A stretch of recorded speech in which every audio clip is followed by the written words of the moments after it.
Says I'm live. Live chat.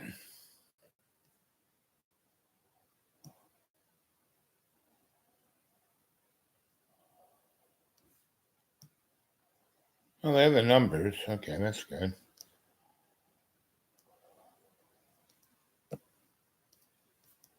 Try this again. Oh, there, Handman. Oh, good. Oh, I was trying to. Anyway, here I am. Third time is the charm. Jackson, how you doing, buddy? So, I tried 2 other times to have the live chat, and kids, you're going to find out that this is going to. We're in our 15-month window of operations of opportunity, and things are just going to get weird, gang. But if you got faith and love, you don't have to worry. Let's see. So I already told like 6 different stories.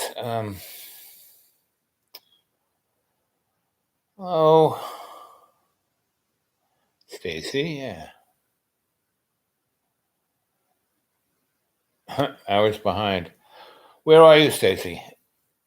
You in the Pacific or in Europe? I would say maybe Pacific.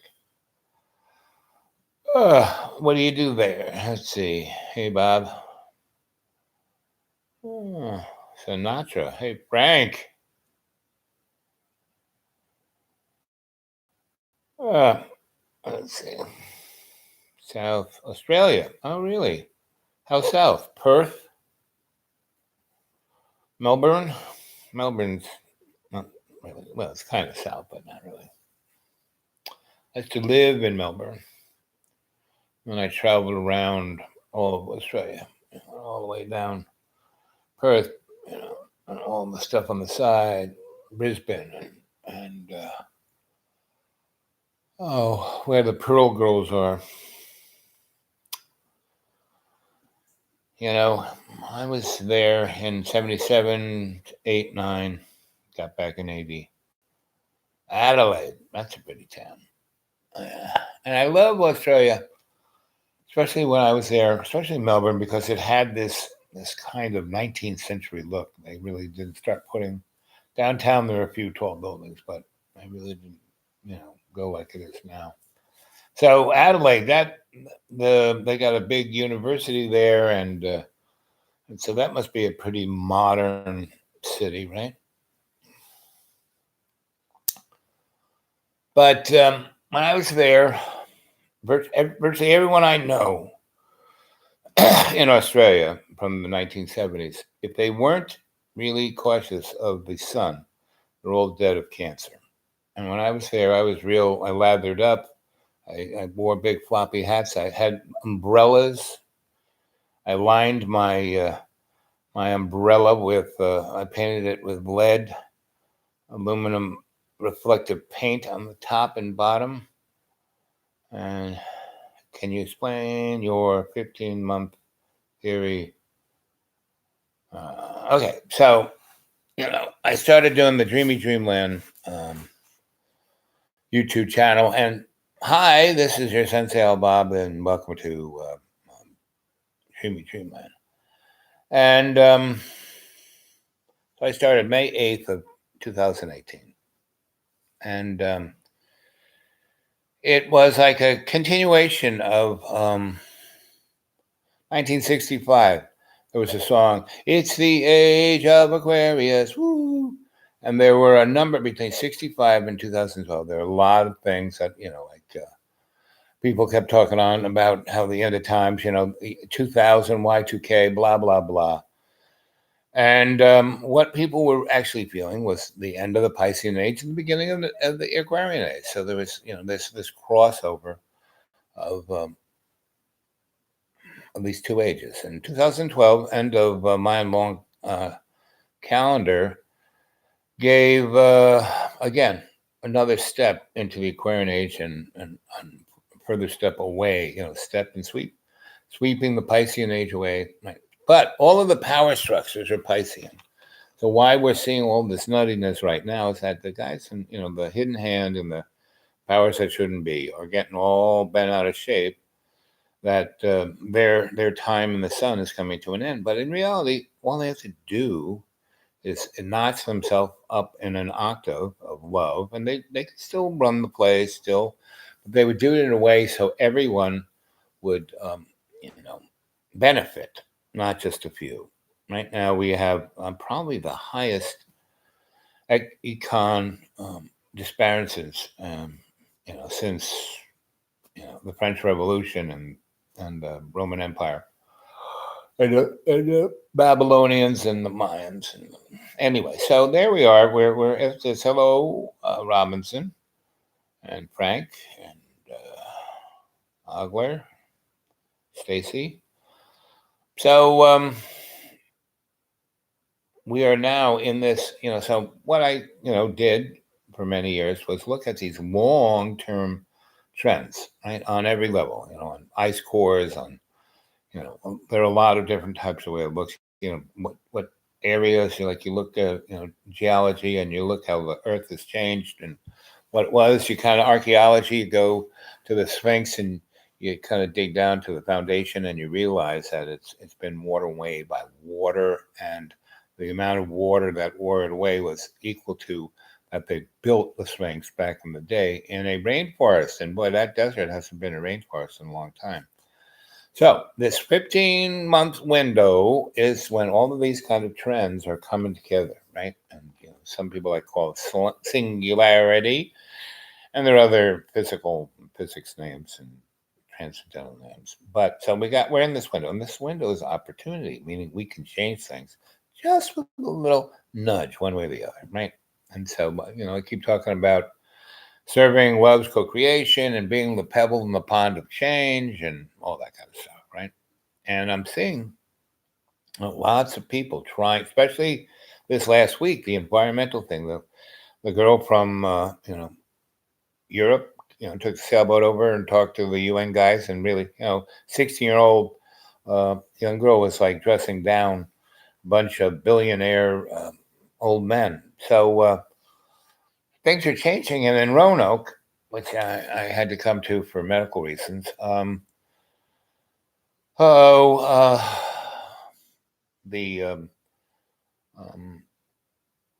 came, and other reasons too. There are a number of people who are running for office that I kind of talked into, in my subtle way. And then I said, I'll be there for you. And then I was thrown under the bus.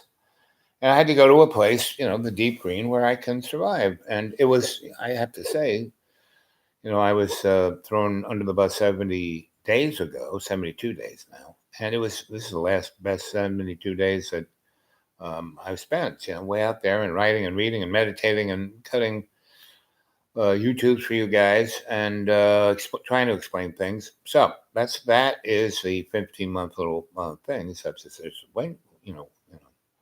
opportunity. But even after that, and things get weirder, every day and every way, there's always the opportunity to make things beautiful. I mean, we live on a garden planet. We're not a cesspool, no matter how much the darker side tries to do that. So, I went to this thing on Friday where all the kids put together a rally at the Unitarian Church, and it was great. Great speeches, great poetry, great songs, great fellowship, right? And then 2 days before it, I was hanging my friends who were running for office, and I took them to all the people I knew, like radio stations, TV stations, newspapers, other people, blah blah blah, movers and shakers I know, and said, "Hey, you need to support these people." So that was nice. They felt good about that, and in those 2 days, I got to see a lot of people I hadn't seen yet, and it's hard how things stay the same, but kind of changing. People are ready for change. So that's why we're being inched towards war, because the vehicle of violence and war usually distracts the general public, like 9/11 was a good example. And, here we are 19 years later, and we're still fighting in Afghanistan. And so, but all of these things seem to be having a life of their own to change in a positive way. So Um, on Saturday, they're putting a pipeline through here and through some of the most environmental sensitive lands in the East Coast, in the Appalachian Blue Ridge Mountains. And we've had a really dry summer. So once this is kind of a rainforest. So when the rain comes back, all of the ground that they have unearthed and the trees they've taken down and the holes they've dug will be one big drainage ditch down into the valley. So it is going to be a mess. So if one of those little hurricanes, and we've had it before, forget what year it was, 05, 06 or something, but there was a hurricane that came over Florida, kind of came up 26 and then 81, and then dropped like 20 inches of rain here in 2 or 3 days, like what just happened in Texas. And it took out downtown, like 4 or 5 feet for a couple of days on Jefferson and Main and Campbell and all those streets, the main streets that never flood, and the railroad too. So anyway, the railroad has pulled out. And the main reason they pulled out is because this area could be very sensitive to flooding, and they don't want their mainstay right here. So you can watch all these things. I mean, there are all these very interesting little, boxes that you have to, go along with to say this is going to happen. So, one of the things that happens usually when there's an economic collapse or a major catastrophe or whatever is the bond market crosses over. Meaning high, long-term bonds, their yield goes down. Low-term, short-term bonds goes up, and that's the real cost of oil. Right? Was almost on the way to being $40 an hour, and then $40 a barrel. And when that happens, it's like, can start a cascade down. And so we have the bombing of the oil refineries in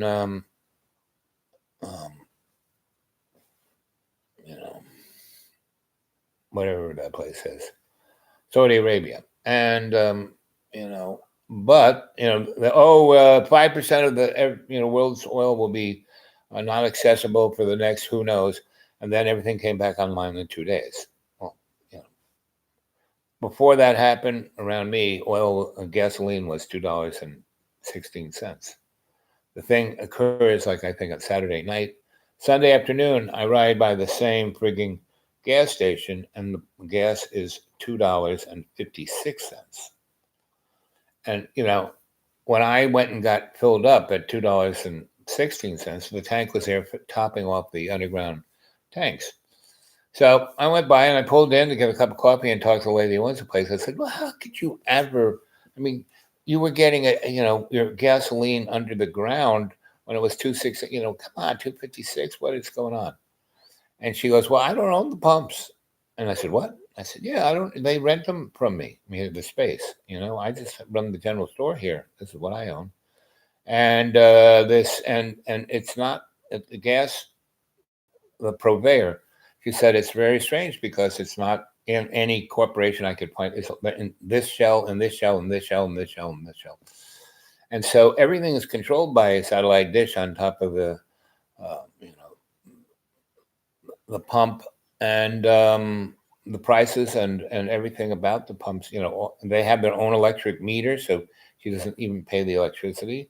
She gets rent from that company, and she can't tell what company it is, right? So money just appears in her account. So, that is very strange, and all of the essence of, I think I told the story of when I was at Cornell and I was this psychosocial cultural forensic anthropologist, meaning I was looking at trends for them, and I was working on this project looking at economic change for the next 60, 70 years. And my boss said, okay, Al, we want you to go over campus and go into the Mass Center, which was all the buildings in Cornell. It was kind of like, Tech, Virginia Tech, where the architect looks like, it's all one stone, very 19th century. Well, Cornell's that way. But the Mass Center was built by DARPA, and all the buildings were no more than 4 stories high. This sucker was 30 stories high. And it was made out of this black slate that was reflective. It looked like Darth Vader, right? Had no windows in it except the top that looked like Darth Vader's eyes. Anyway, so I went over there, and I had this before I left. My boss, he gave me a little, clip-on ID thing with a screwy little picture on it, And I went in there, and there were guys with guns by the elevators, and there were people we kind of went through a turnstile, and before you come through around, a door that revolves, and there were sensors in there. I could kind of film. So if you were hefting weight, they could like lock you in that revolving door, and then you went down this kind of thing that actually had sensors that you could see, that they were like telling you, hey, we're scanning you every which way. And so then I came to this desk, and they saw my little thing. They saw me on the list and looked at my picture and my face and said, yep, okay, you go up to the fourth floor, room 40, whatever. And we have this person to escort you, right? So this is high security stuff on the campus of Cornell University in Ithaca, New York. Anyway, so went up there and sat down with these guys, and we were all talking. And they show a film of the guy. He was a scientist, but he's a writer, and he wrote 2001, right? He's, one of the classic science fiction guys. Because popping in my head. And he made the movie with Stanley Kubrick, Stanley and this guy who wrote the book. And this movie was being made in 1947, right? Black and white. And he's in the Sperry facility in Long Island or someplace where the biggest, baddest computational machines, UNIVAC by Sperry, was there. And he was making a film, right? And, so he's there, and he's talking to the different scientists, and the big room is all lit up with fluorescent lights and all these machines, and they're twirling and they're spinning, and lights and noise like you couldn't believe. Because it was a computational machine. There were a lot of mechanical things going on, not just electronic. And the real noise was the fans and the air conditioning that they were using to keep this thing going. Anyway, so they had one of these microphones that anechoic, meaning it wiped out every sound but the guy's voice. And so he's telling the story of the whole thing. He's telling a story about the English breaking the Enigma code, and about what was his name? The mathematician. They made a movie with Cumberbatch, and he was really off the hook smart. It'll pop into my mind. Waring, Curring, Soaring, something like that. And watching this movie, and he, on the table, there's pencils and this and that, and slide rules and pads, and there's a couple packs of cigarettes, an ashtray, and a thing of matches. And this guy picks up a pack of cigarettes, and he goes, see this? In the near future, everyone on Earth will have a device. There'll be no money, and everything you do, you want to talk to somebody, you want to understand something, you want to make a transaction, this device that you hold in your hand will do it, and it will be smarter than you. And it will be given to you like a Social Security number. And it'll have your phone number. It will be your phone number. And your phone number will be the most important thing. It'll be more important than your Social Security number. And that's how you will be tracked. And this device will be given to you because it will be the doorway, and he used this term, to surveillance commerce. And he said every transaction, everything you do, everywhere you walk, everything, you will be trained and tracked. This movie was made in 1947, right? So, yeah, nice to see you too, bud. Stacy, Robinson, Brent, Sinatra. So that's the 15, all of these trends, all these things, why was Star Trek on television in the late 60s, right? Nobody wanted to run it. Why Star Trek made it to TV? because Lucille Ball and Desi Arnaz owned Paramount Films. And when her board said, no, we're not going to make this cowboy in space thing, because that's how Gene Roddenberry pitched it. It was long, it was like Gunsmoke in space. And Lucy, said no, and Desi was like leaning toward now, this won't make money. It's a dog. And Lucy said, no, we're going to make this because this is a doorway for the American and the world to go into something better. I read this guy's whole treatise on this, and all this comes after the third, nuclear war, and this is man being his better self. Maybe this will give this. And I talked to Roddenberry and the other, all his friends from, he said, Goddard Space Center and JPL. And she said, I went down there and visited all those guys, went to Lockheed, and I have a sense that things are kind of have the potential to quickly be like Star Trek. So let's put this on TV. I own it. It's my money. I'm going to do it. And Desi, whatever Lucy said, Desi said, go with it, Lucy. And so that's why we have Star Trek, right? Gene Roddenberry and Lucille Ball. And I went to, a number, we had these conferences that, it was a mix of the Theosophical Society, the, Fold Society, and U.S. Psychotronic Society, and a bunch of other esoteric things. And,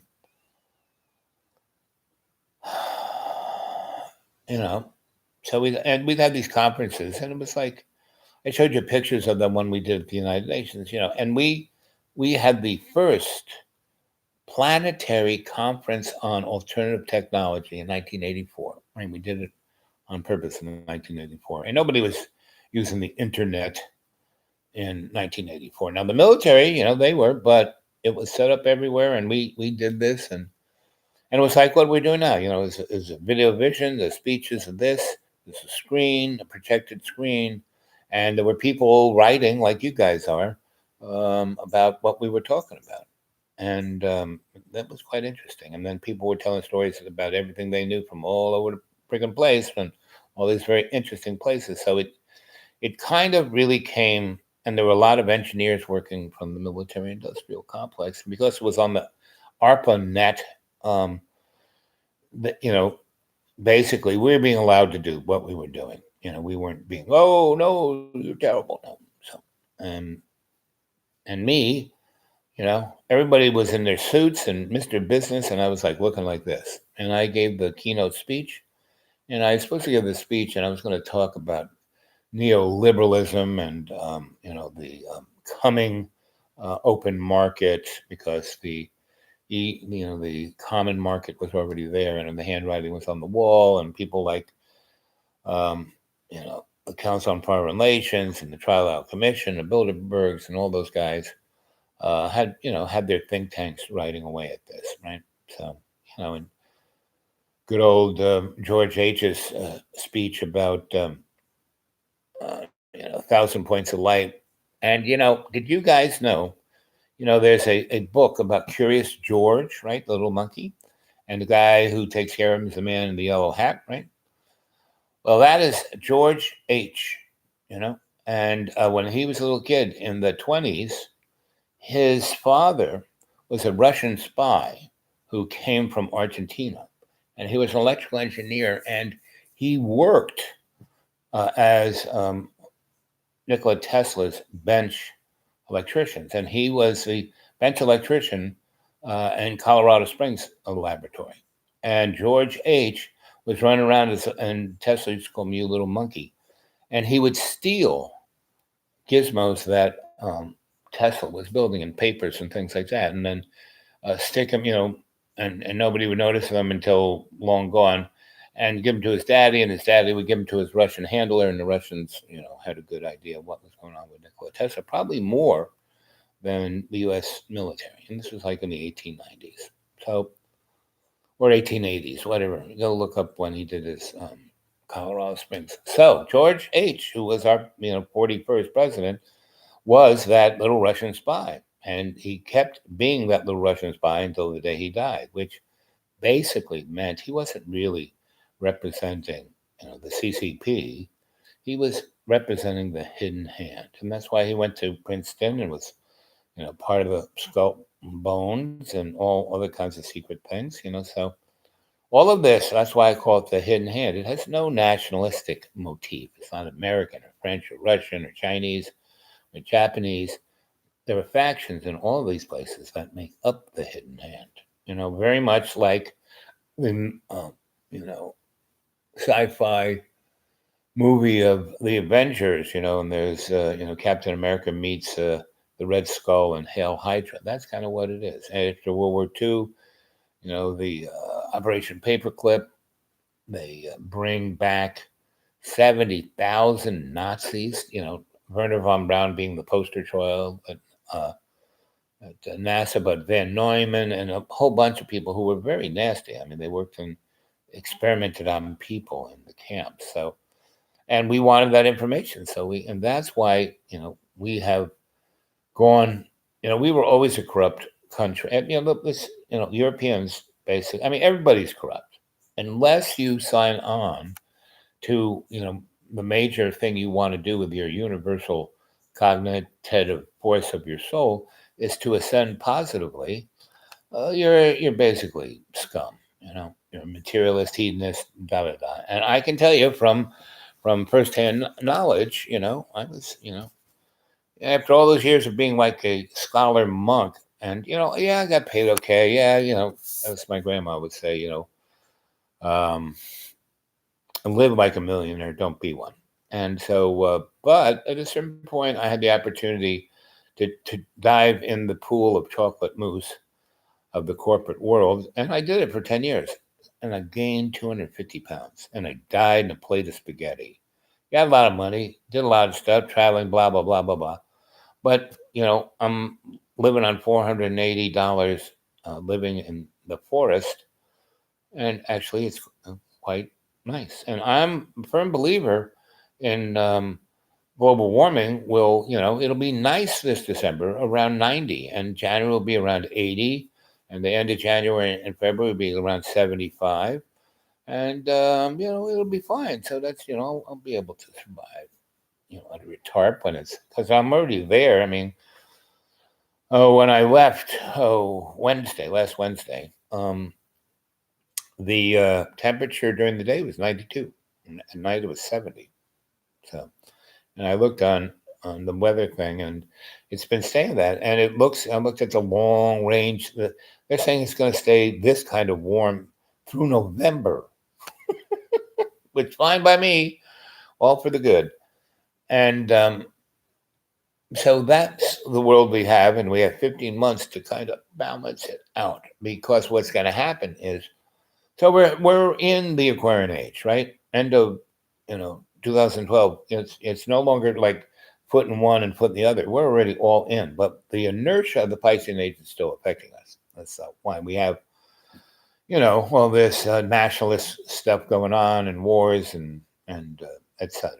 Right? And no one's thinking about they're going on about global warming. Well, that's it's an effect. I remember reading a book, 1971, called Alternative 3, and it spoke of planetary changes, and that they happen on a regular basis, and that in 1891 there was a Paris Accord about what humanity needed to survive, meaning they were at a place where they couldn't feed the people that they were there, and the population was going to go exponential. And they said, by 1960, it'll be 1 billion people. Anyway, so what happened was this Jewish chemist in Germany, who basically was the guy who developed mustard gas, figured out a way to get nitrogen out of the air and then use it as fertilizer and explosives.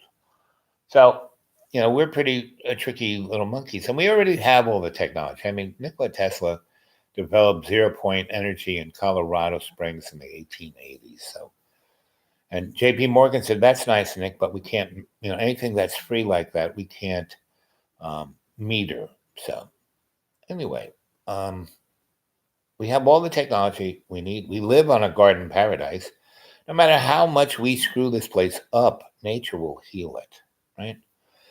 And whatever real violence we are committing to Gaia, it's really we live on Gaia, so the violence we're doing is to ourselves, not so much.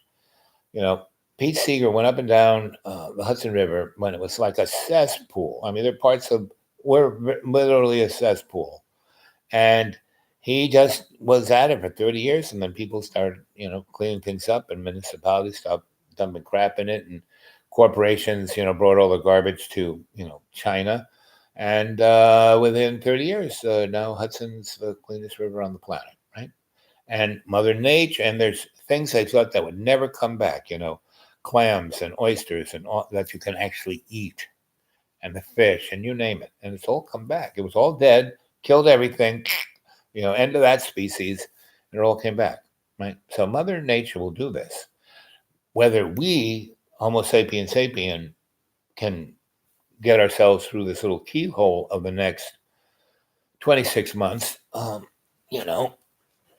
that's very, maybe not. Go watch the movie Zardos. It tells exactly what's going on right now, and they made it in 1974. Say pictures comparing Greta to the Nazi poster girl, place and all. There's nothing stranger than what's already going on around us. And if you programming Star Trek styles, okay. What's your opinion on the Navy saying, well, come on, but keep disclosure, actually, Stephen Greer, Corey Gray, David Wilcox, if they aren't, MK Ultra clones or, paid off, whatever, they're just being used on the sideband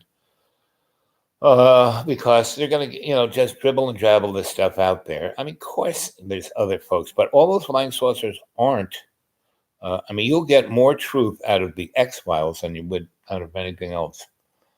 And so, I used to be part of, in the 1980s, the early 80s, mid 80s, I left the scene in 88.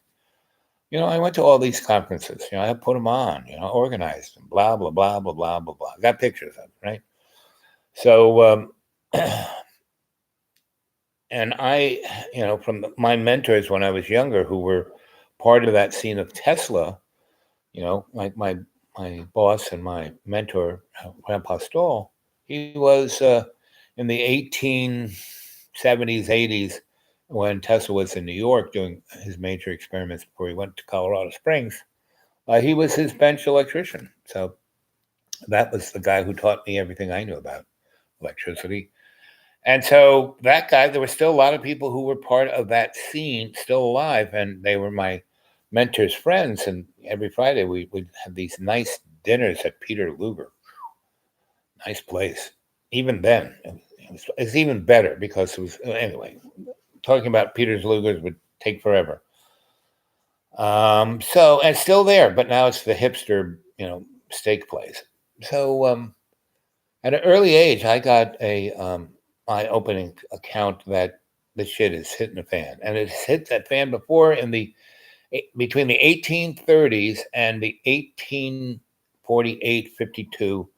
There was a thing called the mud flood that wiped out the all the Atlantic went straight up the Mississippi and washed the center of America, killed everybody. And that's why after the Civil War, it was easy to cross the country, and the Indians were killed by the what was called the Big Mud. That's why I heard the Big Muddy, and it was the mud flood, right? So go Google that one, the mud flood. And also the whatchamacallit age, the Gilded Age, because they had really exotic technologies ahead of what we got now. But they kind of developed them. A lot of it got wiped out in that scene, and the other stuff was like kind of locked away for when they going to use it again. And that's what, the stuff we see up in the sky is their stuff, right? Big triangles, all that. Now, every movie, if you have watched Men in Black, that's exactly what's going on. And their headquarters in America is down at the Battery in New York City, and that aluminum building that's supposed to be a big fan for the Holland Tunnel, that is their place. And that, but in the movie, that's exactly, they went straight to the place where it was.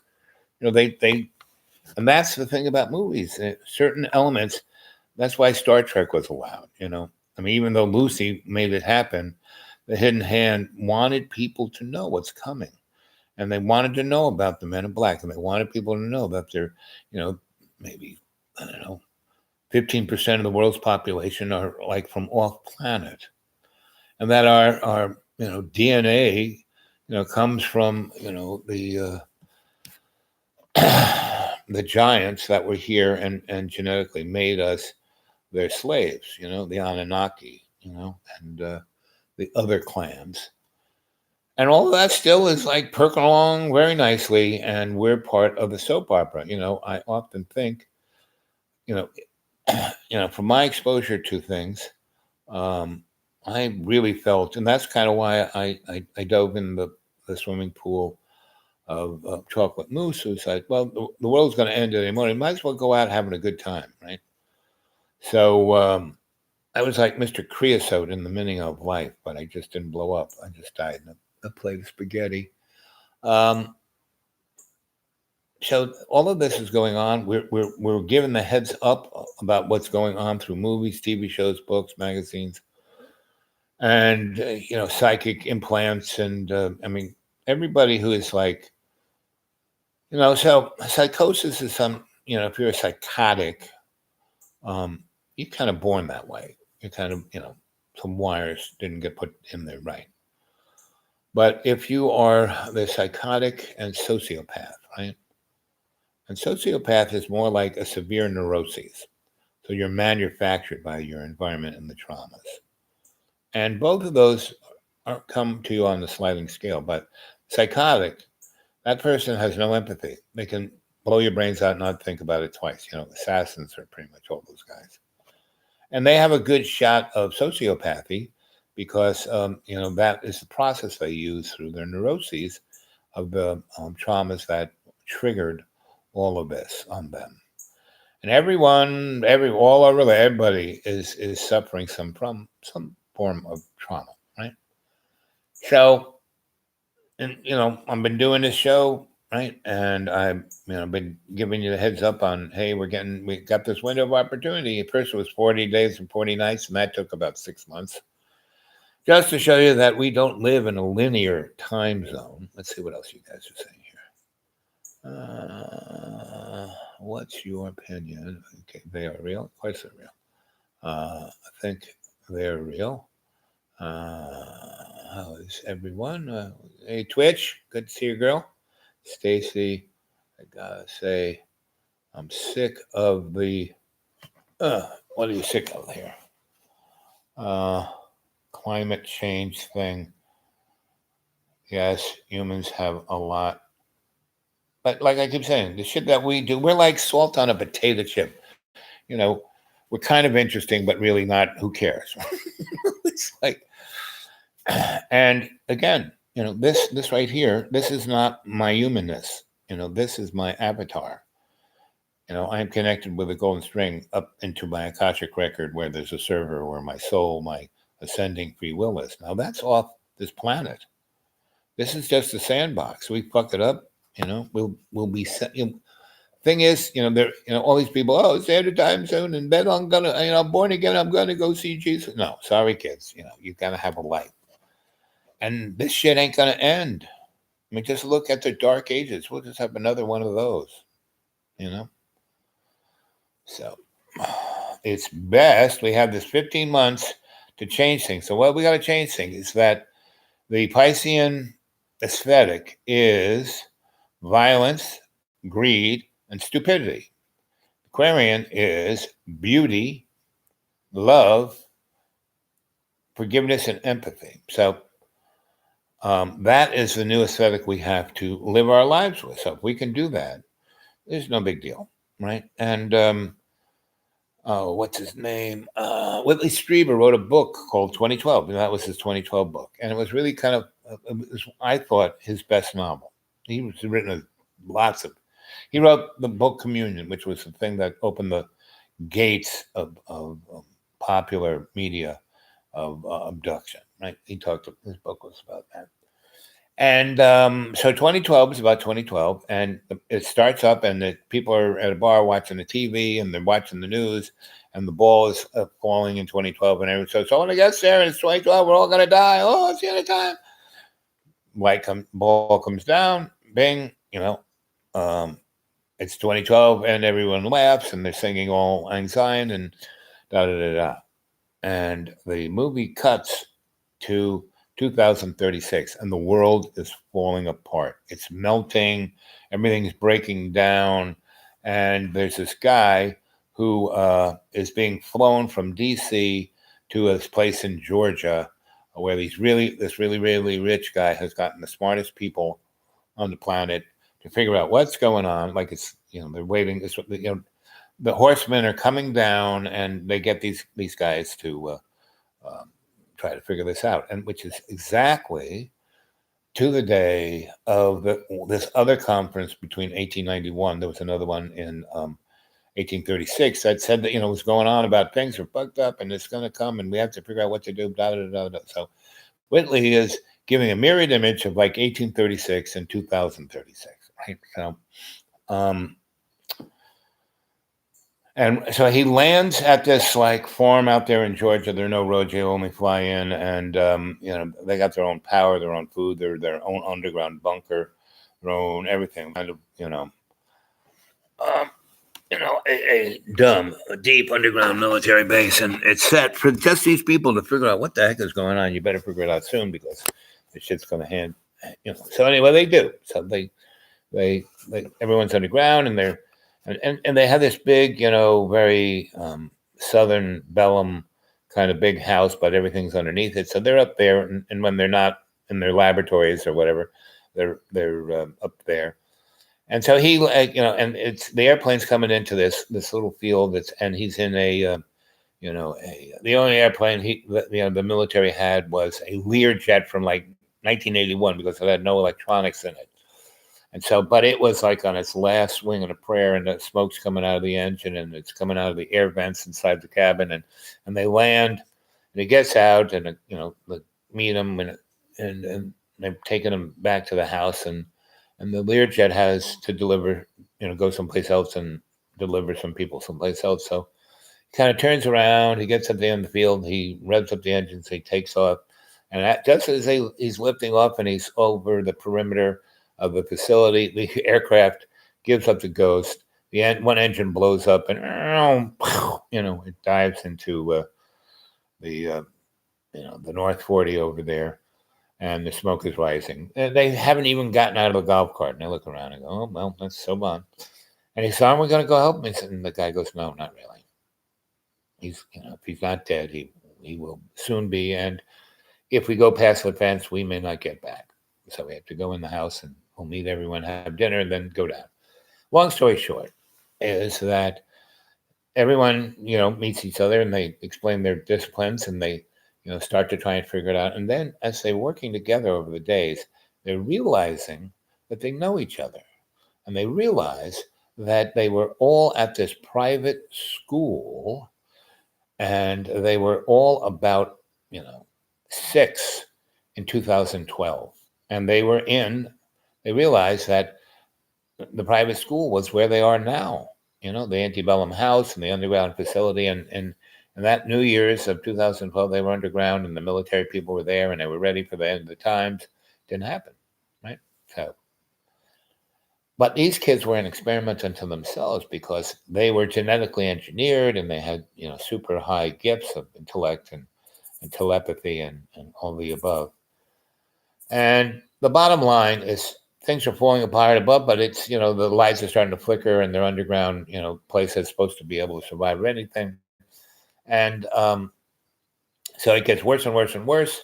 And they realize at a certain point that they have to let go and be part of love's co-creation, right? And that they're going to, in this cafeteria, they move all the tables and everything away, and they get all this paint, and they start painting a group picture of this place that this teacher would bring them to in meditation, just like I bring you, illuminate you through your prana and your mitochondria into your Akashic record, and then take you into your sanctuary, your own choice.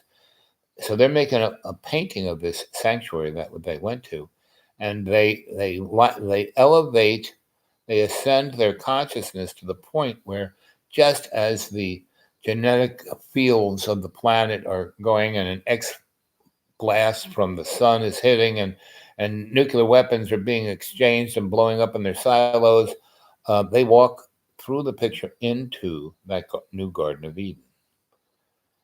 And so that was Whitley's. So go read Whitley's Strieber's book, 2012. Go to the library or online or used bookstore, and it's almost 20 years old, and it's quite interesting. That's another one of those books I found in a box this summer. Sitting on a pallet covered by tarps. So that's where we are. And that's why I started Dreamy Dreamland, because I found Whitley's book, and I read it and said, okay, I guess I have to start Dreamy Dreamland and get the cadre together and keep talking about this. So when everything really gets sketchy, we can just draw that painting on the wall and walk into the, Does anyone know about satanic ritual, Freemasonry, or... Yes, I know about all that stuff. I'll tell you. So I was a student of the esoteric occult. What do those words mean? Anyone in the crew out there can tell me? Tell your sensei.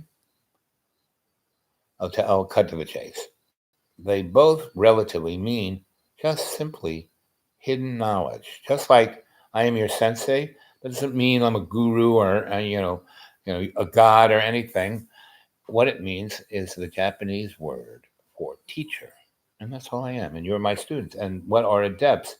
The adept sensei relationship is one of collective understanding of the power of the artist in the first person, in conjunction with love's co-creation. Right. So that's what we're here to do. So all that satanic blah blah blah is a distraction, meaning it only has the power of illusion and delusion. All it is shadow, right? All it is incandescent light, not photonic light, right? So if you really want to go, I'm going to be so mean and cruel, and I'm going to serve. No, it's already happening. The powers that be, that's their game, and see how well, how's that doing for you, And so, I would not go down that stretch, but I am here to be your sensei. And the sensei doesn't instill obedience. What sensei does is show through example, like step and sweep. Go back to watching, I don't know how many years, maybe 2 years ago, 2 winters ago. We had a big snowstorm up at the school, and soon as it stopped snowing and the clouds kind of cleared, it was still unbelievable, ridiculously cold. And, the school is one big ice box. So unless, so I had very little heat downstairs, except that wood stove was pretty amazing. Kept that going, it heated the whole place. So, but my legs were bad, and I couldn't get over the wood pile because there was all this snow, so I had to dig out the snow. So nobody else was going to do it. My host was upstairs not doing it, so I went and did it, right? And I had a broom, a dollar store broom, and I had a funky, really funky dollar store snow shovel that the handle just kept turning. So anyway, so what I would do is I would chop the snow and then brush it away, and then take little um, shovelfuls and throw it over there. And I made trails, not like going for the whole big gigantic space of like maybe 3,000 square feet in front of the school. That's our driveway because we have parking and that kind of stuff. No, I just did these little paths. So the sun would hit the ground and then melt it sideways, right? And that's what's going on all the ice shelves, right? It's not that per se the planet is heating up. Other things are going on too, but the oceans are heating up, and that has more to do with chemistry and the fact that there are over somewhere between 12 and 50 million active volcanoes under the ocean. And this is more active than they've ever been, and that's one of the things that's heating everything, because it's heating up the ocean. That's why that nasty hurricane that took out Bermuda, because it went through warm water like it had never been like that, So, and if you really want to see what's going to happen, there's a great movie that Art Bell and his buddy wrote the book, and then they made it a movie called The Day After Tomorrow. And that's the one where all of the ice is melting up in the poles, and the scientists, our heroes, trying to tell the government, his bosses, hey, we better do something. And they just say, the guy who's in charge is just like Dick Cheney, and he was the vice president. It was obviously the big Dick Cheney. And they have, what happens is so much water is melting up in the poles, it goes to the Atlantic Ocean, and it changes the salinization. And so, the only reason we have the Gulf of Mexico is because that part of the ocean is very rich in salt, and it causes great friction and heat and moves. The Gulf of Mexico is called the train. And so all that hot water comes from Africa, along South America, up along Mexico, into Gulf of Mexico, along the East Coast, across Newfoundland, over into England and Ireland, and down through Europe. Now, if the train stops, everything below, Mexico will be nice. Everything above will be a frozen, block of ice. And everything above Florida, all across Newfoundland and across, Ireland, England, Italy, France, all the Finland and Switzerland and Russia and you name it, Ukraine, those people are going to die in 2 weeks. Let me go watch the movie. It's really prophetic. Then go watch this guy, Oppenheimer Ranch, Diamond. He was Robert Oppenheimer was his grandfather. So Diamond is like a pretty smart kid, and he's like in his 50s or 60s, and he's out there in the middle of the desert somewhere in New Mexico or Denver or somewhere, and he's totally sustainable, right? And when I hear people talk about sustainability, that's pretty much what you got to do. And Warren Buffett has spent $2 billion in the last 8 years, becoming self-sufficient for him and his buds. So they have their own underground whatever, but what he has done with over $100 million is he has put over thousands of acres all over the world, not in one place, but all over the place, in these farms of 100 acres covered by greenhouse, where they totally frigging control everything about what that plant is growing in. The water, the air, everything, the heat, the blah, blah, blah. So that 100 acres in that level of control has output of over 1,000 acres in the way we now grow with tractors and fertilizers and sprays. And all of the food in those greenhouses is organic, really organic.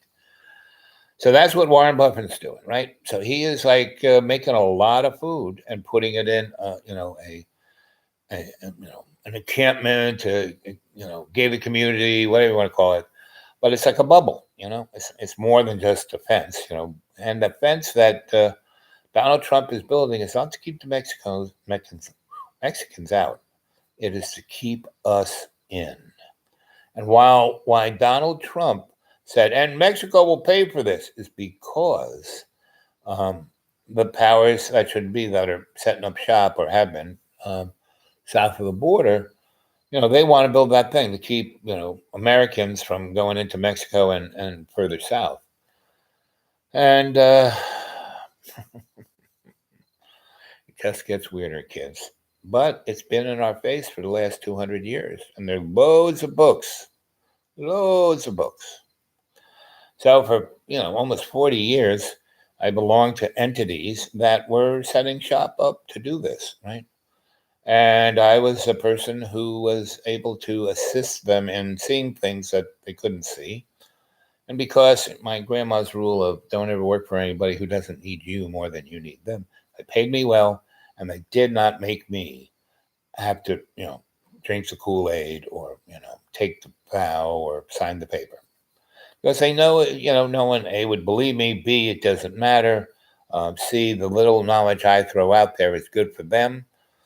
So, that's why what would be nice, guys, is if, I didn't even get a gold watch, come on. You should send me a crew with a good hefty paycheck, and we could do some really outstanding things for you,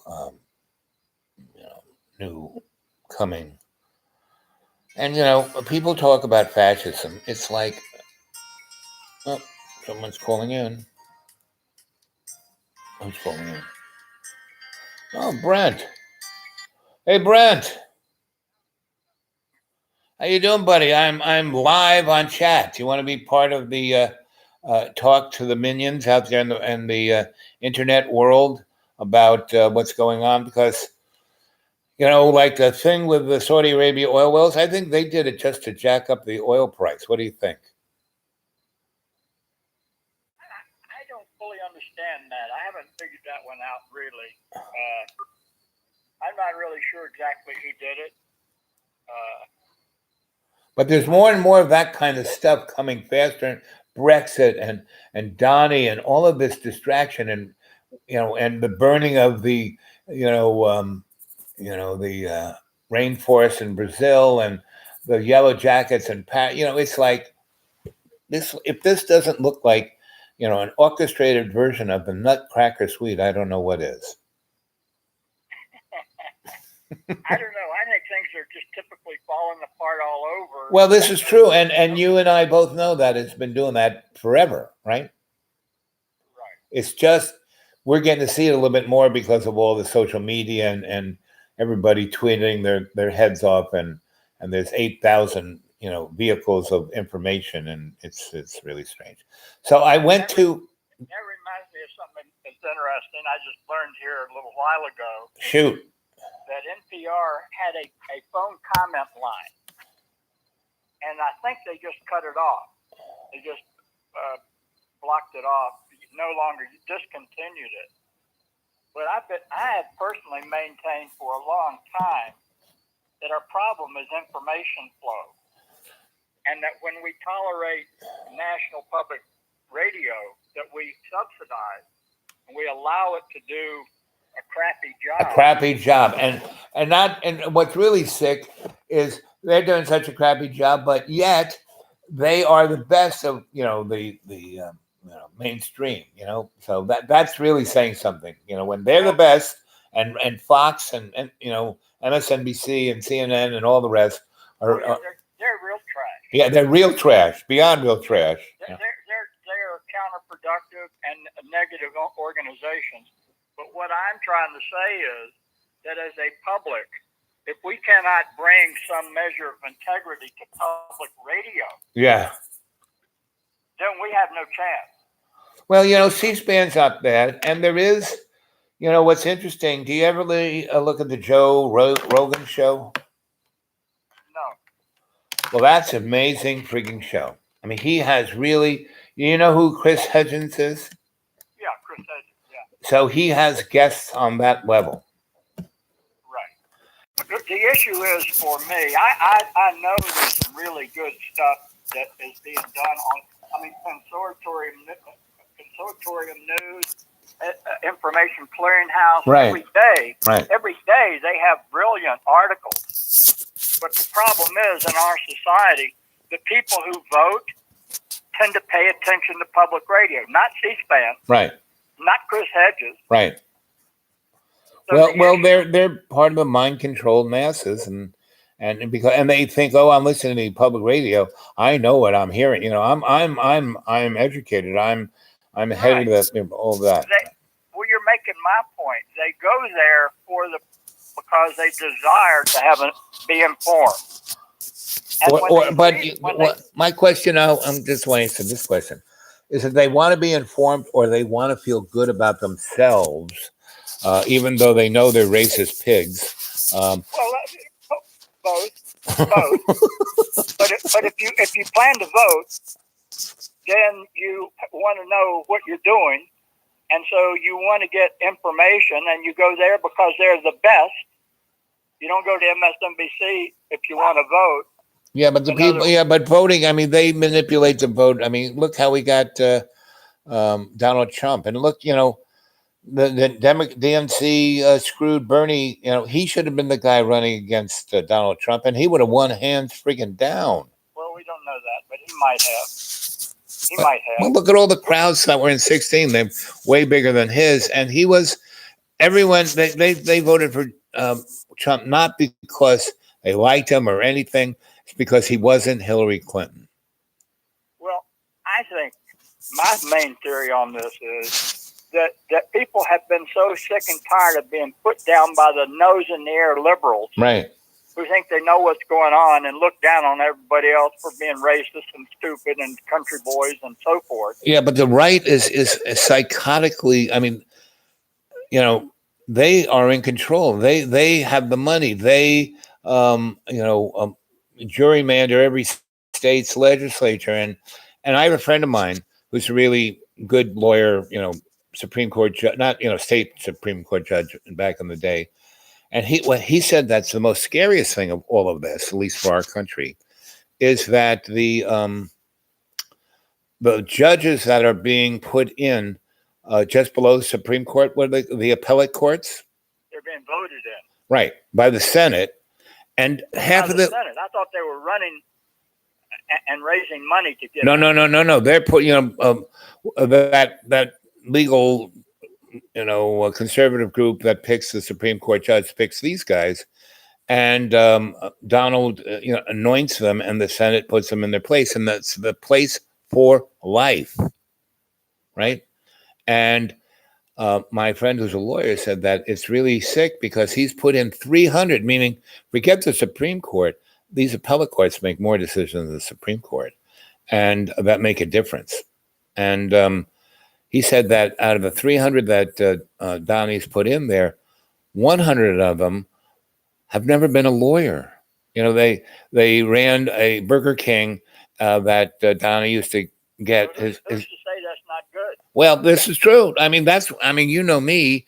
My little thing of all of this is that the random element is the thing that's saving our life. You know? Say that again. The random element is the thing that's saving our life. You know, and that's really, humans think they know what they're doing, but a couple real quick points. I just saw, you know, back in the days when Frank Church was investigating the intelligence community, the intelligence community was spying and tape recording a number of senators.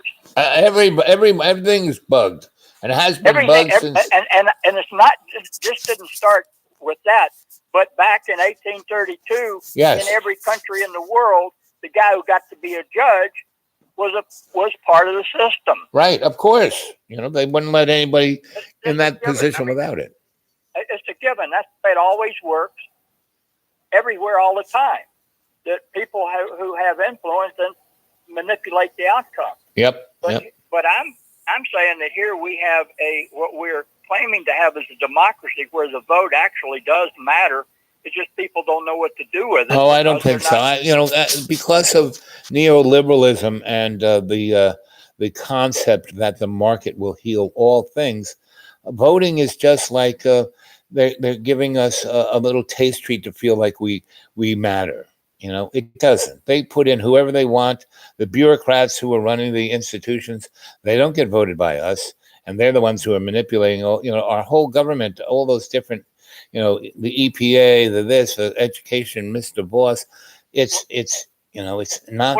What you're describing there is all enabled by the fact the public is not prepared to be engaged in policy. Exactly, and that's what I'm saying, and that's because no, that's not what you're saying. You're saying the system is rigged, and I'm saying the people, if they were informed, could influence the system in a constructive way. Well, and it's almost the same thing because the reason why the people aren't informed to make it a difference is because it's rigged.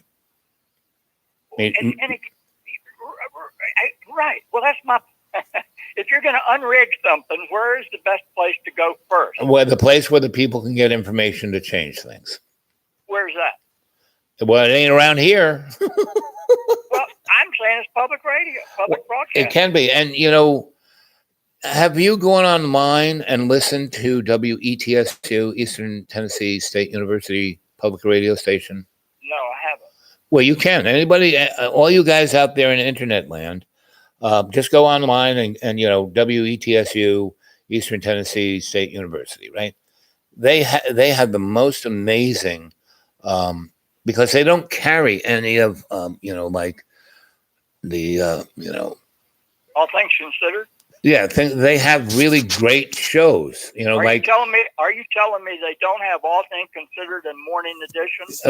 They do, but if you've noticed, if you listen to it like here in Roanoke, there's 1 hour that they produce, and then the next hour they play it over again. Next hour they play it over again. Right?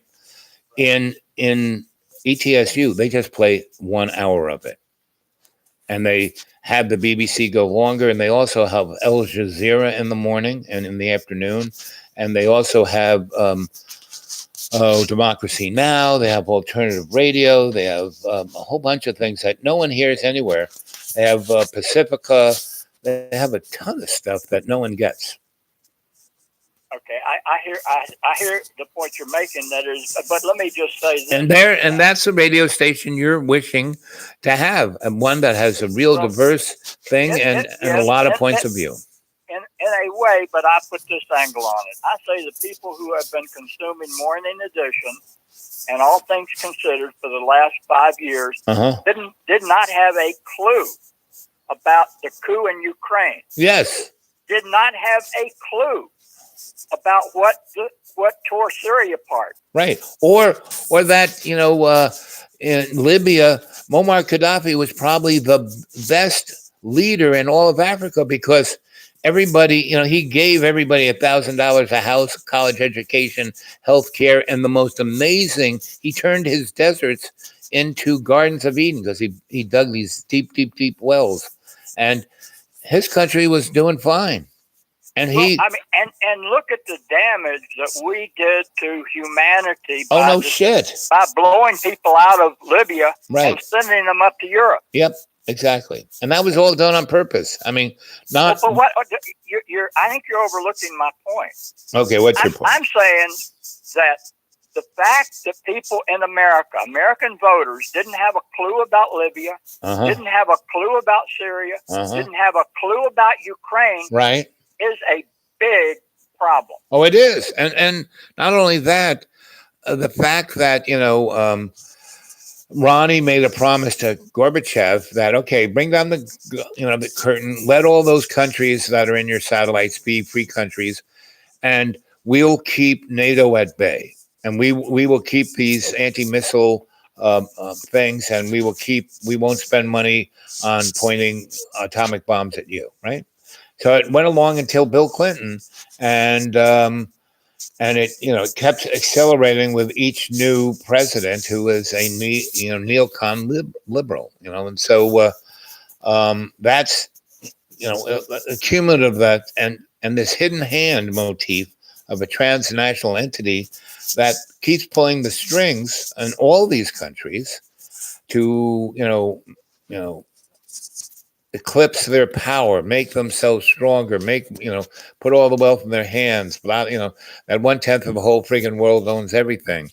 I mean, that's why I'm saying this is really weird shit going on. The media, because it's owned by these guys, they don't say shit about it. So, what's your take on Tulsi Gabbard? Yeah. What do you think about that girl? Oh, I think she would really. She's my choice. Really. Yeah, me too. Yeah. Because at least, I mean, no matter where she's coming from, because I think she's a Sikh, right? So she's a Sikh who was born in Hawaii, meaning crazy, we're talking about people of diverse backgrounds. And so she is somewhat very supportive of India. I mean, she's going crazy like the liberals are going about this and the other thing. So she went to Syria to talk to us, but she did it in a congressional thing. It wasn't just her. She wasn't like a chump for Assad or the communists or this. Extraordinarily responsible thing to do. Right, exactly. And she's a sharp. I mean, when she went after what's her name, the lady who is a Attorney General. Kamala Harris. Yes, she ate her alive in 3 minutes.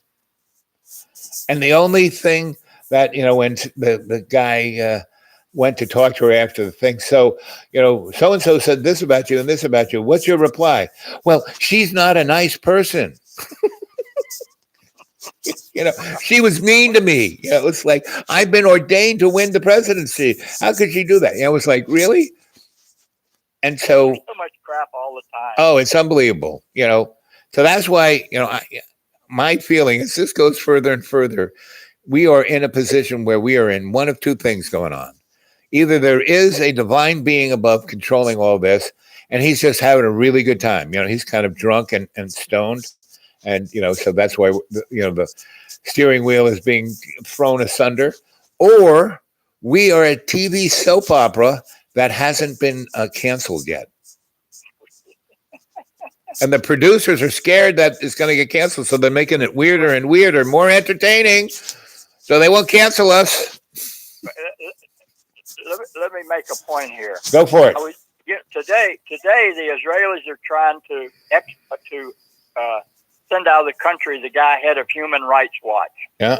And what they're saying is that by his boycotting the goods in the settlement, that means he's trying to delegitimize Israel, and he doesn't have a right to be here. Well, buddy, you're going way into the weeds of that subject for my audience. But what I want to do, hey, hold on a second. So there are these people who are chatting about what we're talking about. So I'm going to read it, and I want you to comment on what they're saying, right? So we have so much wireless and frequency information running through the air and out our bodies all the time. Makes it hard to hear anything. I think that was like a meh. Any suggestion for any esoteric boy? Let's see. Well, I'll talk to you about that. I mean, bye, not boy. Okay. Trump will win. And I think so. If they pick Biden or what the vice president guy as the Democratic guy, Trump's going to win. Right. It's just like the Democrats putting Hillary in, because Hillary is the only one that Trump could have won against, right? Lock her up. And they're going to make the same chant for Biden, too. Lock him up. And what's going to happen is, so Donnie's going to win, right? And about third week in, he's going to have thrombosis when he chokes on like his 19th cheeseburger from Wendy's. And Mike Pence will be our president. You ready for that one? Well, that's possible. That's definitely possible.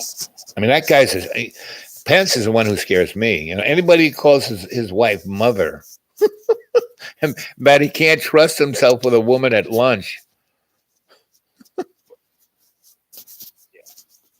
So, like I said, I'm leaning towards that. This is a TV soap opera. That's what I'm leaning towards. Well, the point I was making a second ago, before you cut me off, I was saying didn't you have George Washington back there who took the position, let's make treaties with the Indians, and when we break them at the time of our choosing. Right, just like what Israel is doing. Yep. Mm-hmm. So that's the way it's always been. No kidding. The Europeans did it that way. Oh, the Romans did it. The Greeks did it. Okay, the Persian Empire did it. Yep. We've always had a messed up structure. Right. So why is that? Why is that? What do you feel the base of that structure is? I think the base is the people who consider themselves exceptional. Right. And supreme. Right. And there are no rules for those people. Right. It's like, what was that thing? God picked the king so they could do whatever the heck. What was that? Divine something or other? These people think they're divine. Yeah. But the point I am making is, but the overall point is, things have always been fucked up. I mean, yeah, you can say here, there, fires in the Amazon, we can look all over in every corner. We can see things that are fucked up. Right. I think, and people running the show, manipulating us, that's always been the case. Right. So I want to interject and get your opinion on this. So my feeling is why it's always, at least for the last 16,000 years, has been this fucked up is because the base of this is greed, fear, and stupidity, and we have to pick a new base. And I am pushing for the base of beauty, love, and empathy. If our society was built on beauty, love, and empathy, it'd be way different than what it is now. Yeah, and those things existed back in Washington's time, but they were not dominant. They were just coexisting with the exploiters. And we have the same thing now. Yes, that's humanity. But the thing about it, like Obama said, in the long arc, or King said, in the long arc, we are moving towards that. Right. That's my main point. Is we don't want to say things are so bad we can't improve them. Yeah, well, and they aren't really, because you look, I'm your demographic buddy. When you look at crime and this and that and all the rest. We're living in a better time than we have in the last 100 years. Yeah. Right? And what we have to do is appreciate that and live thankfully, and then move forward and be our better self as the example for everybody else. Instead of telling people what to do, we have to lead by example. We need to be involved. Policy making needs to be a public discussion. Right. Then we make decisions that are not mistakes, are less likely to make mistakes. Well, the other coin is, so I lived in Sweden in 77 or 76, 77, my first wife. And we were there a year, and we had friends. We were, staying with a friend on their farm, and we would travel. That was our base of our central core was this little town in Sweden. And so we were there, and the Swedes thought they were the best. They had this great health care, they had great education, everyone had a job, blah, blah, blah, right? And then one day, someone said, well, we got to get rid of the birch trees because they're getting away the pine trees, and we got to make all this furniture for IKEA, right? Well, the birch tree is like their sacred, tree. They take their sauna and they beat themselves with their birch branches, and they were going to just spray the heck out of everything that would kill all the birches, right? And people got up in arms, right? And they also were going to build a nuclear power plant, and the people were like, forget that, right? So the Green Party, that never got more than like 0.03% of the vote, said, you vote us in, we will not spray the birch trees, we will not build the nuclear reactor, right? So the frigging Labor Party won by 90%, right? So they get in, right? They settle into their position, but within a year, they have already started building the reactor, and they sprayed all the birch trees without telling anyone. And people didn't know it until the trees started dying en masse through the country, and then they had fish, die-offs and all kinds of other environmental things. And this was the freaking Green Party who said, you vote us in and we will take care of your water and your air and protect everything. And they took the money. So you're saying that they were just simply corrupted by the cash? Yep. And other things, meaning people who find themselves in that position, they not only get the envelope, they get invited to a party where someone slips something in it and they end up, in bed with an elephant and it gets caught on videotape, Yeah. And then they said, well, you don't want your concession when you see you having sex with an elephant, do you? So it's, they get something on them somehow, some way. And what's truly strange, all of these politicians, whether they are nationalists, like, all the guys who, Philippines, Brazil, blah, blah, blah. When you start looking at the picture of it, someone has something over them because their way of running their government is so erratic. And when you step back, get the perspective, you see that it's it's like follow the money. Who's making the money? What's going on? And it's pretty like the Coke. Did you read that book, Cokeland? No, I did not. You've heard of it? Yeah, that young woman. Yeah, well, young guy. Oh, okay. It wasn't Jane. Jane was the one on. No, it's a guy, and he writes mostly for, one of the magazines that I forget which one, but anyway, he wrote the book, and it's quite amazing. He spent a lot of time. He went to the mat, and the real interesting, the Jane person you're talking about wrote this other book, that's truly amazing because so the guy kind of gives a historical reference of everything these guys did, right? The Jane woman is an economist and a lawyer, and what she saw was that her book is about early on, late 50s, 60s, 70s. These guys, the Kochs, they are totally long game players, and so they started dumping money into changing the Republican Party and doing all kinds of things for the long run, real slow, real long, and starting all those think tanks, And one of the things they did, they found this economist,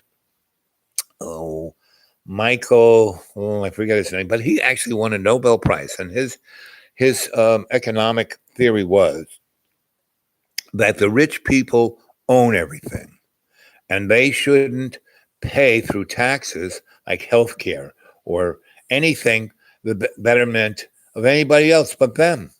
And if the poor people wanted to get health care, well, they should work harder.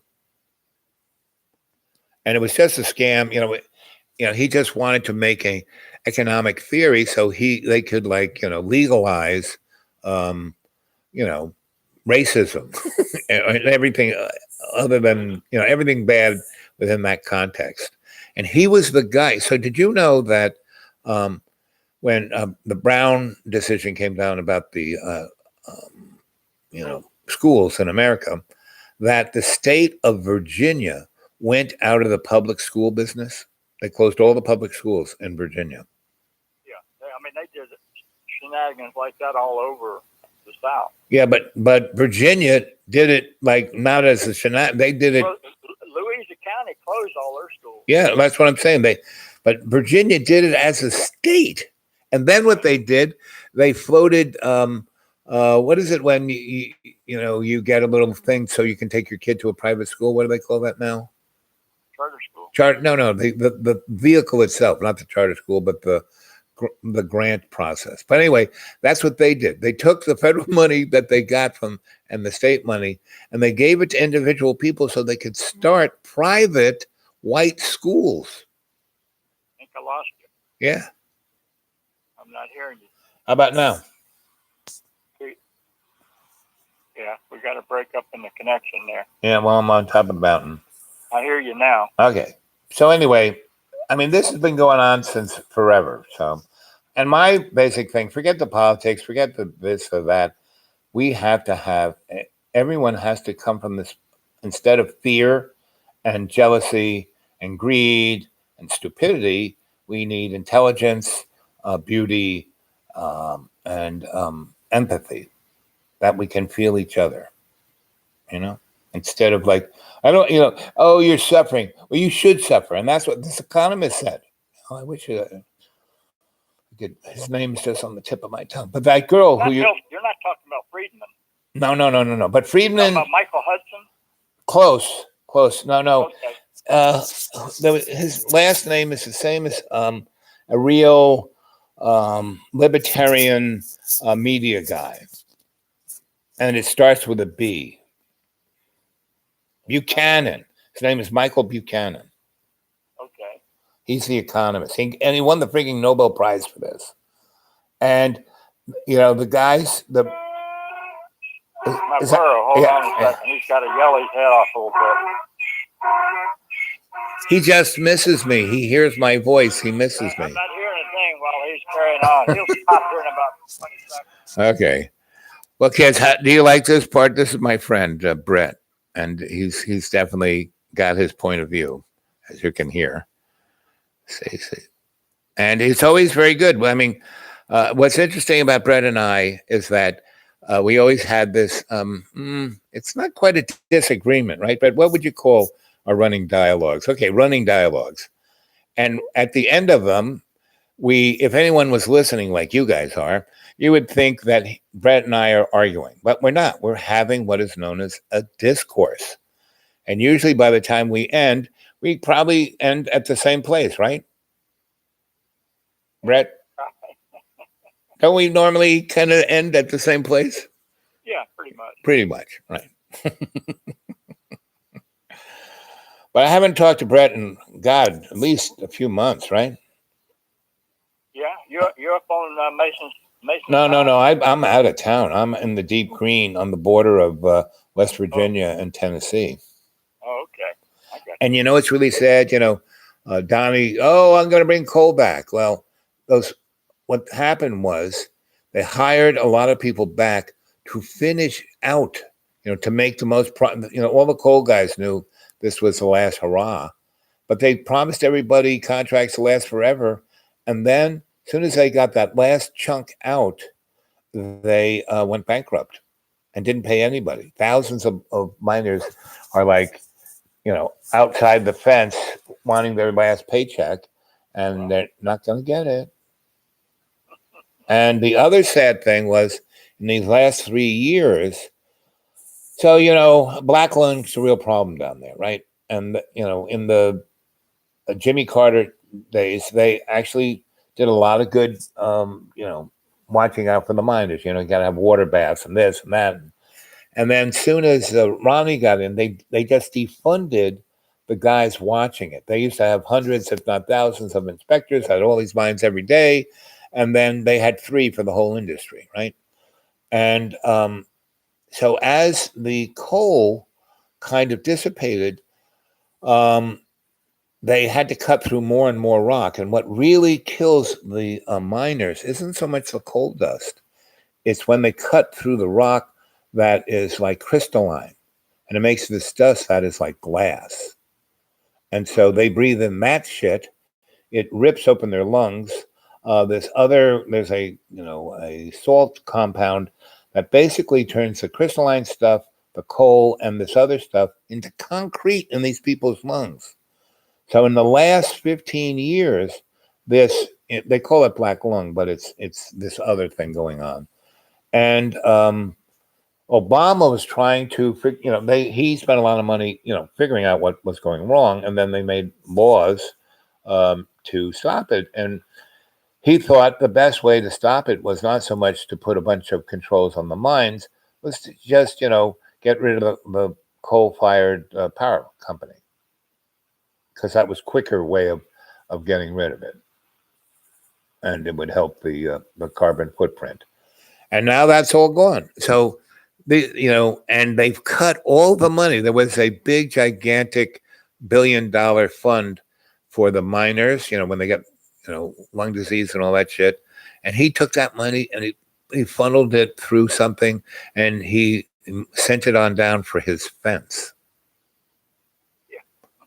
So here are these guys, the miners, who went to the mat for Donnie, and he's fucking killing them. I thought he took that out of the military, not out of. No, he's taking it from any place he can take it. because Okay, I didn't know up that. until like the beginning of this year, he didn't build a lick of the fence. And they're still, got like 3 feet.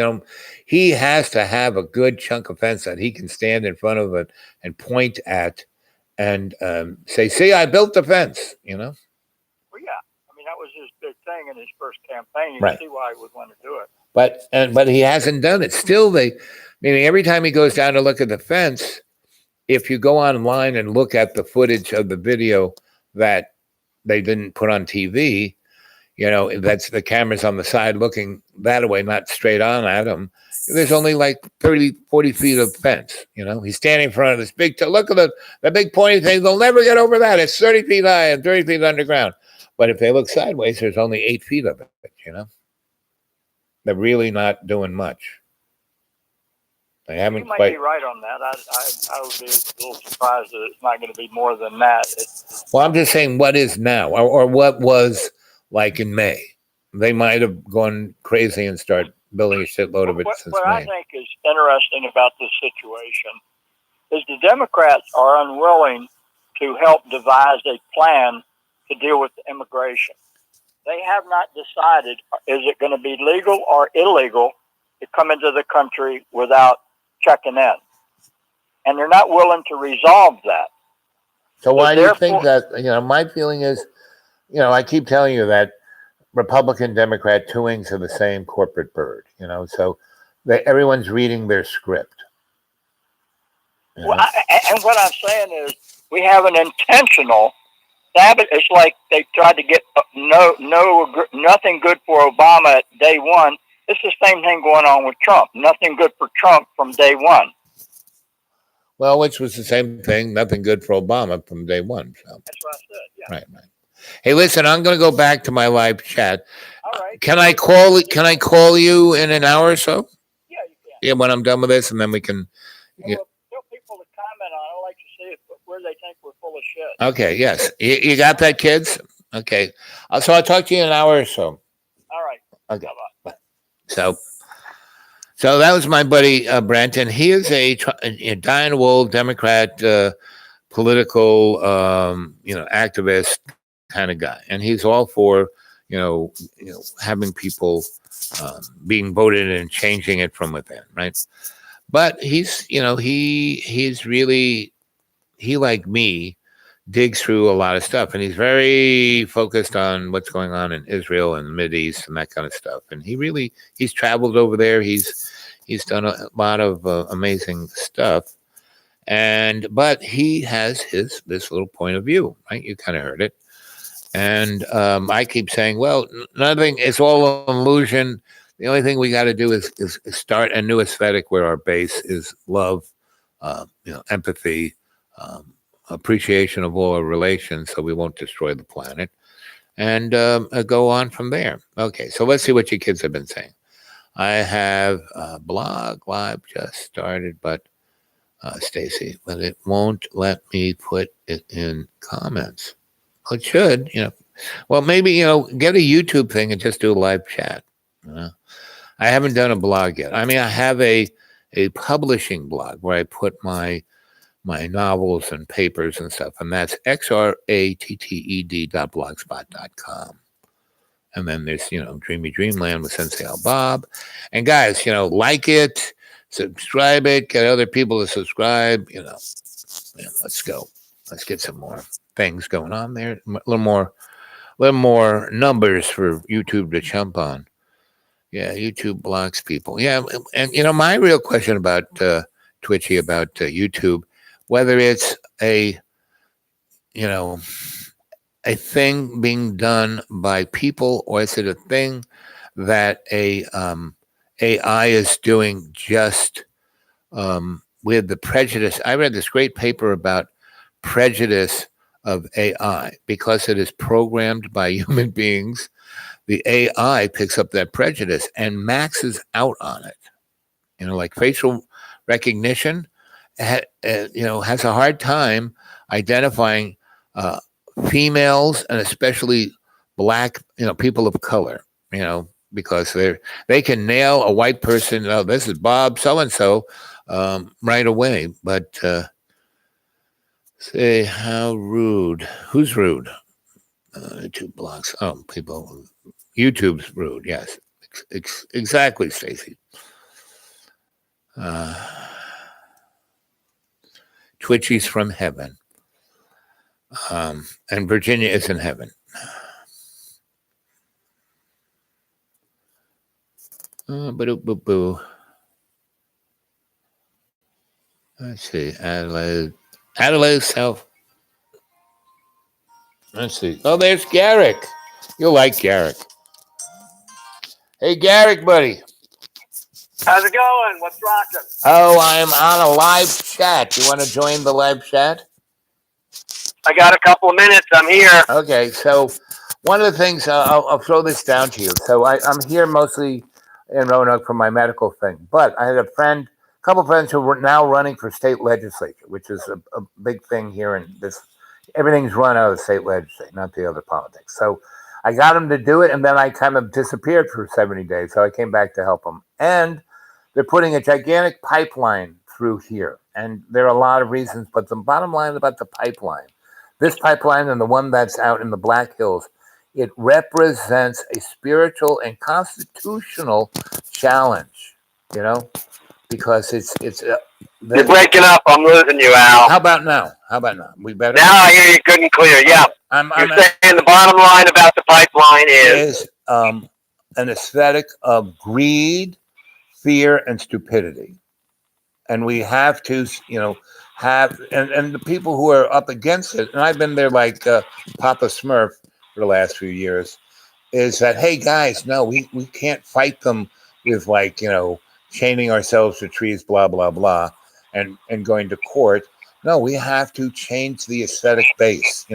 We have to bring, instead of fear, greed, and stupidity, we have to have beauty, love, and empathy. So what we need tidal power. Right? We need solar power. Yeah, but we those need are wind power. Those are technological, and we have all that technology. It's not a technological. But we need to bring the jobs in to do that, because the average working person will rather work for the good, clean, green energy than for the dirty, smoggy, unclean energy. It's like the same theory about paper. Right. The theory about paper was when you make a ream of paper that's recycled paper, the same cost as your unrecycled paper, then the buyer of paper from huge companies, AT&T, American Airlines, etc., the buyers will buy the recycled because it's all about only the same price as the regular. Right. But the real, what I'm saying, Garrick, the real issues aren't technological. It is. Oh, of course. You're right. The real issues have to do with the will and the vision and the fear and the courage. Right. So talk about that. Tell the audience about Mother Courage. Oh, well, Mother Courage is a Brecht play. One of the fantastic characters of 20th century drama. And Mother Courage, stands up to the powers that be and is poo-pooed and teased and ridiculed. And in the end, Mother Courage gets a statue in the park. And why? Because turns out she was right. And what was her real motif of her foundation block? It wasn't Marxism. It wasn't this. It was that. It was fellowship of all our relations. I mean, if I'm going to put it. Correct. Absolutely. It was neighborhood. It was community. It was people helping people. It was all the things that we think of when we think of matriotism and patriotism for real. It was the pioneers not killing the Indians, but building the barn together. It was the people rescuing the people in the boat that was sinking. It was everybody helping everybody and building a little house on the prairie, as well as standing up to the powers that don't want the little house built, that don't want the life raft. The powers that shouldn't be, the oligarchs, right? Yeah, exactly. The autocrats. Yep. The plutocrats. The autocrats. Exactly. So here we are. We are standing right at this door. And I've been doing this YouTube chat thing for 15 months now. And I keep saying that we have this window of opportunity. even though it seems really fucked up, it's not. Meaning, we have all the raw Oh, materials. it's a great moment right now Yep. because sometimes you need the terrible stuff to wake people up, to shine a light on where is the door out of here into the next better place.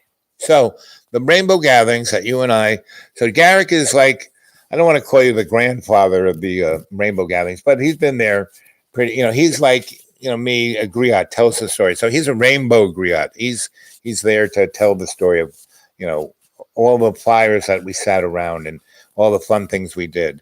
And that's the thing that motivates the real change in society, is that kind of experience, right? Right. People say to me about the rainbow gatherings, oh, what are you going to do? You're going to get everybody to go live in wickiups and tents in the woods? I say, no. But while we're living temporarily in an autonomous zone together in wickiups and tents in the woods, we learn each other's folklore. We learn each other's dances. We learn each other's recipes. We learn each other's mythologies and legends. And we find out that this whole human species is a community, is a family, is all related, is all my relations. And you find that out for real by having these experiences very often in a grassy meadow by the river or around the campfire at night, in a way that it's very, very hard to get those experiences sometimes sitting in front of a computer screen. Right. And this weekend, the pipeline folks, some of the folks who are, got some money and are funding this fight against the pipeline. A lady had a party at her farm, right? And she got a big wedding tent, and it was a great thing. And people told their stories, and we were there for 2 days, and we shared food and music and dance and loads of fun. And during the day, people told their war stories, and during the evenings after dinner and dance, we had these big bonfires, and around each bonfire there was a subject matter. One was Native American issues, one was women's issues, one's all of the above, and it was Sure. very interesting. So it was very rainbow, but very bourgeois.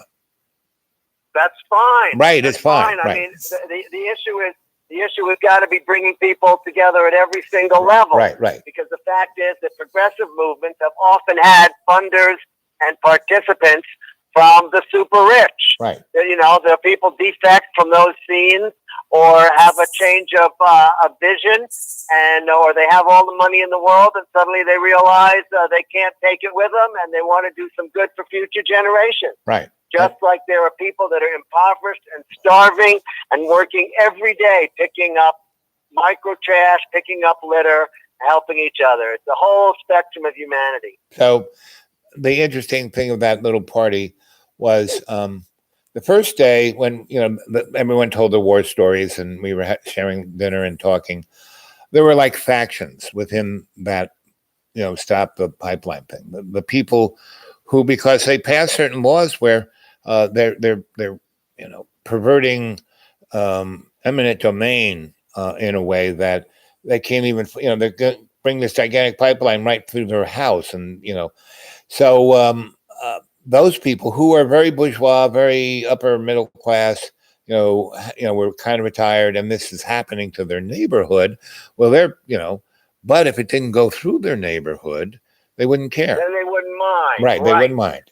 Right. And, that's always a problem. right. That's the NIMBY, not in my backyard. Yep. As long as you don't do it in my backyard, Right. I don't care what you do. Right. Well, that's the thing about coalition building. We've got to figure out a way to bridge those gaps so that people from both sides of the various divides, racial divide, man-woman divide, old-young divide, Republican-Democrat divide, et cetera, can work together for the common future. And it's how strong is our vision of the future? That's the real question. And so that was, and that was what I found really interesting about that party, because all those little factions you just named, that's what was there.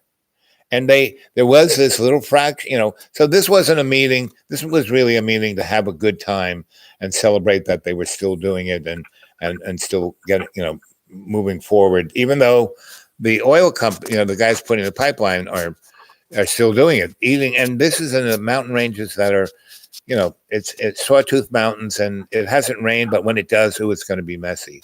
So that's why this pipeline is like a metaphor. It represents all of the evil that the corporate structure is doing. And one of the problems was, so I've been on the fringes of it. When it first started, the people who were there, I was like, hey, you should think about this, that, and the other thing. And then I had to go work or do this or do that. Then I got sick and blah, blah, blah.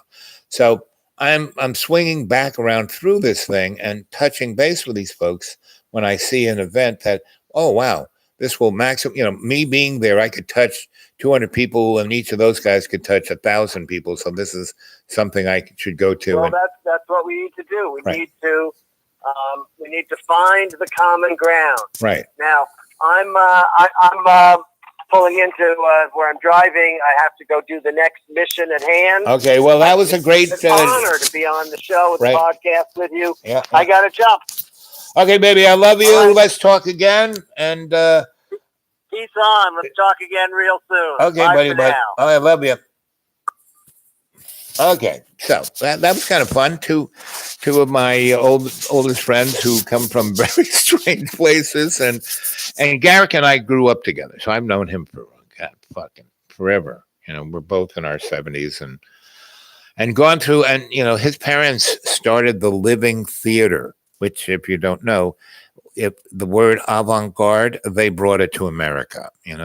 They, all of the poetry of the 50s and 60s, Allen Ginsberg, all that stuff, all the alternative theaters that grew up all over the United States basically came Herbert Berghoff Studios and the Living Theater.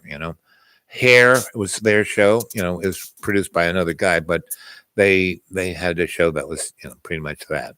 So and they took it on the road. So when I was a kid, I used to hang with. I was their electrician and lighting designer and dancer and photographer and all the above. In different, not, I didn't live like, because I was doing so many other things. It was just it was like a Venn diagram, when my little sphere of whatever came in their sphere, I'd be part of their sphere. So, and they were always having a good old time. And that's really, whenever you do things, man, you should not do it alone. You should do it amongst the community. And he and I and a whole bunch of our friends for 50 years have been building communities, and the Rainbow Gathering is a good example. It's we started it after it came out of Woodstock. When not Jager's Farm, the guys down in Tennessee, I forget the farm. They kind of realized that there was going to be a problem, and they were really sustainable people, so they brought up enough food to feed that 500,000 people. They brought up water. They brought up medical facilities and kitchens. And that is why, it didn't turn into a Holocaust, And the guy who backed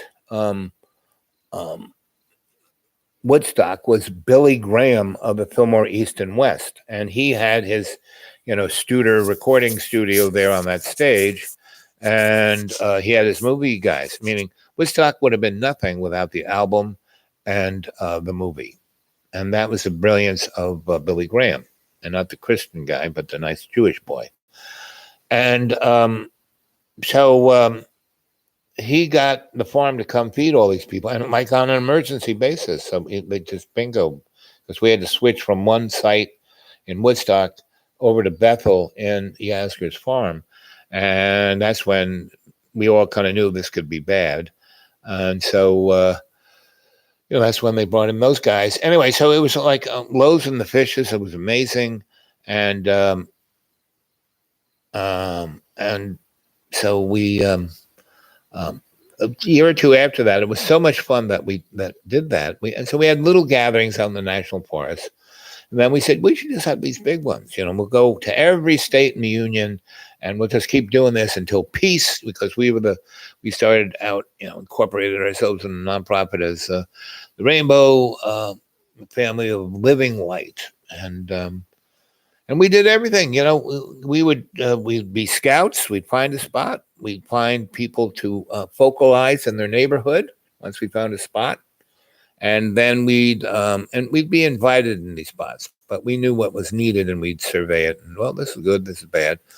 And then the vocalizers would put together a seed crew, and that would be from February, March, April, around May.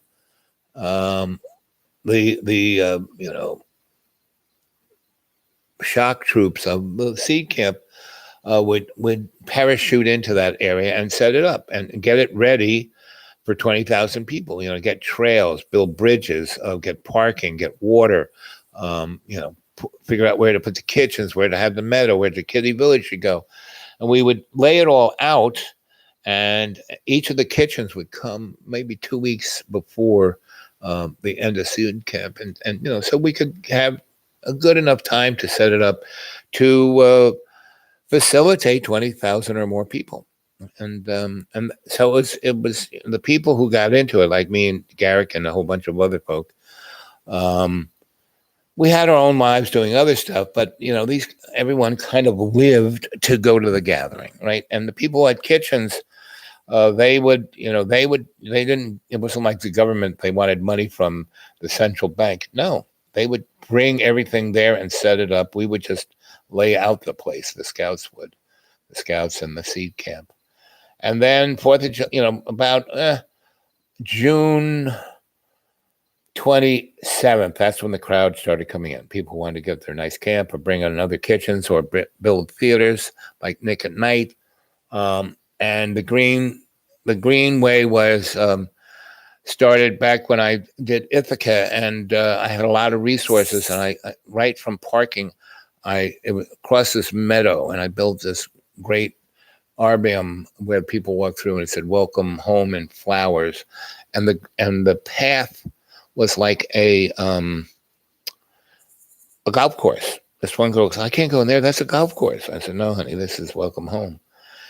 And so that was the start of the Greenway. And after that, the Greenway was more like the good side of town and the bad side of town. And one side of the Greenway is where all the entertainment was, and the guys who came in with money and had, really nice tents and this and that. Now they shared everything with everybody, but there were camps like Goat Camp. And if you go to xratted.blogspot.com, one of my stories where I talk about, okay, I'm stuck on top of this mountain, I'm about dead.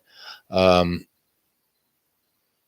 kind of, go back year by year by year, from when I'm up on that mountaintop about to die. It's about 2015, right? And it's the winter of, and I am going backwards by, to the beginning of my life. And it's in different cuts. And so that first cut describes that, and I go all the way back to 2012, right? And what happened and all the shamanic and everything. So go read that. And that will give you a really good flavor of rainbow gathering. And so Garrick, Garrick's another guy. He and I have this talent of being in the right place, the right time. Now, his parents, were mama, papa, avant-garde, everything in America. And they always had a great apartment uptown. And I used to have these Friday night potluck dinners, but it was an outgrowth of theirs. When I was a youngster and I would go to these things, that's where I started, when I moved into my apartment, my first apartment on Avenue B and 9th Street, and Allen Ginsberg was my neighbor. That's when I started, because I had a beautiful garden and I had a really crappy railroad apartment, but it went out into this amazing garden. So anyway, so we used to have great Friday night dinners. And then when we started doing the homesteading in the 80s, David and I, we had Lucky 13, and we started our that ritual there. And that was a great one, too. So they're like salons, like the salons of France, of Paris. So reminds me of my best friend who was 20-something years older than me. I keep telling her that Sensei Bob, I made, bring them, come and get me and take me to her, especially if it gets cold this winter.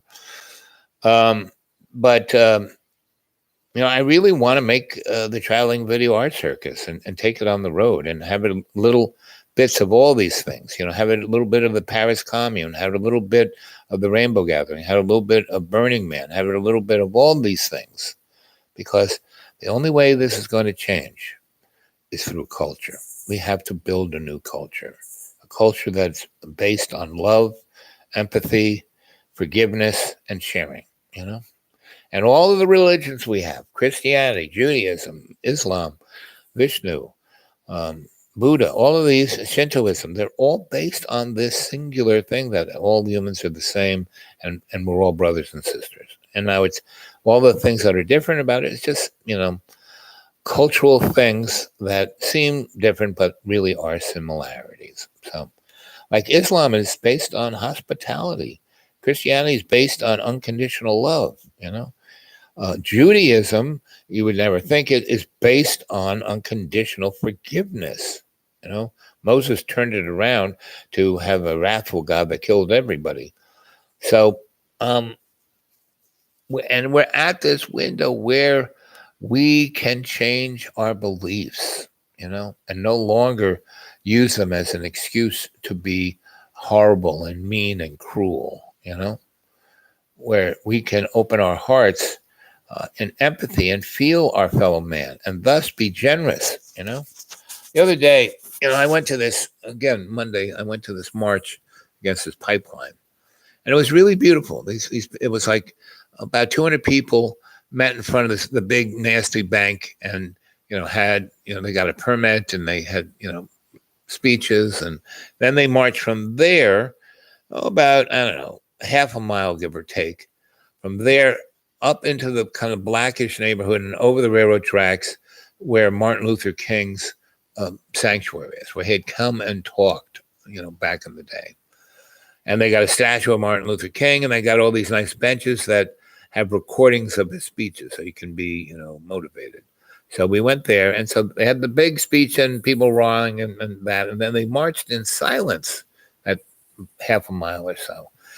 And it was it was a beautiful day, and everyone had signs and banners, but nobody was screaming, and they were silent. And it was quite interesting. And they marched right through the business section of downtown Roanoke, and then over the bridge into Martin Luther King, sanctuary. And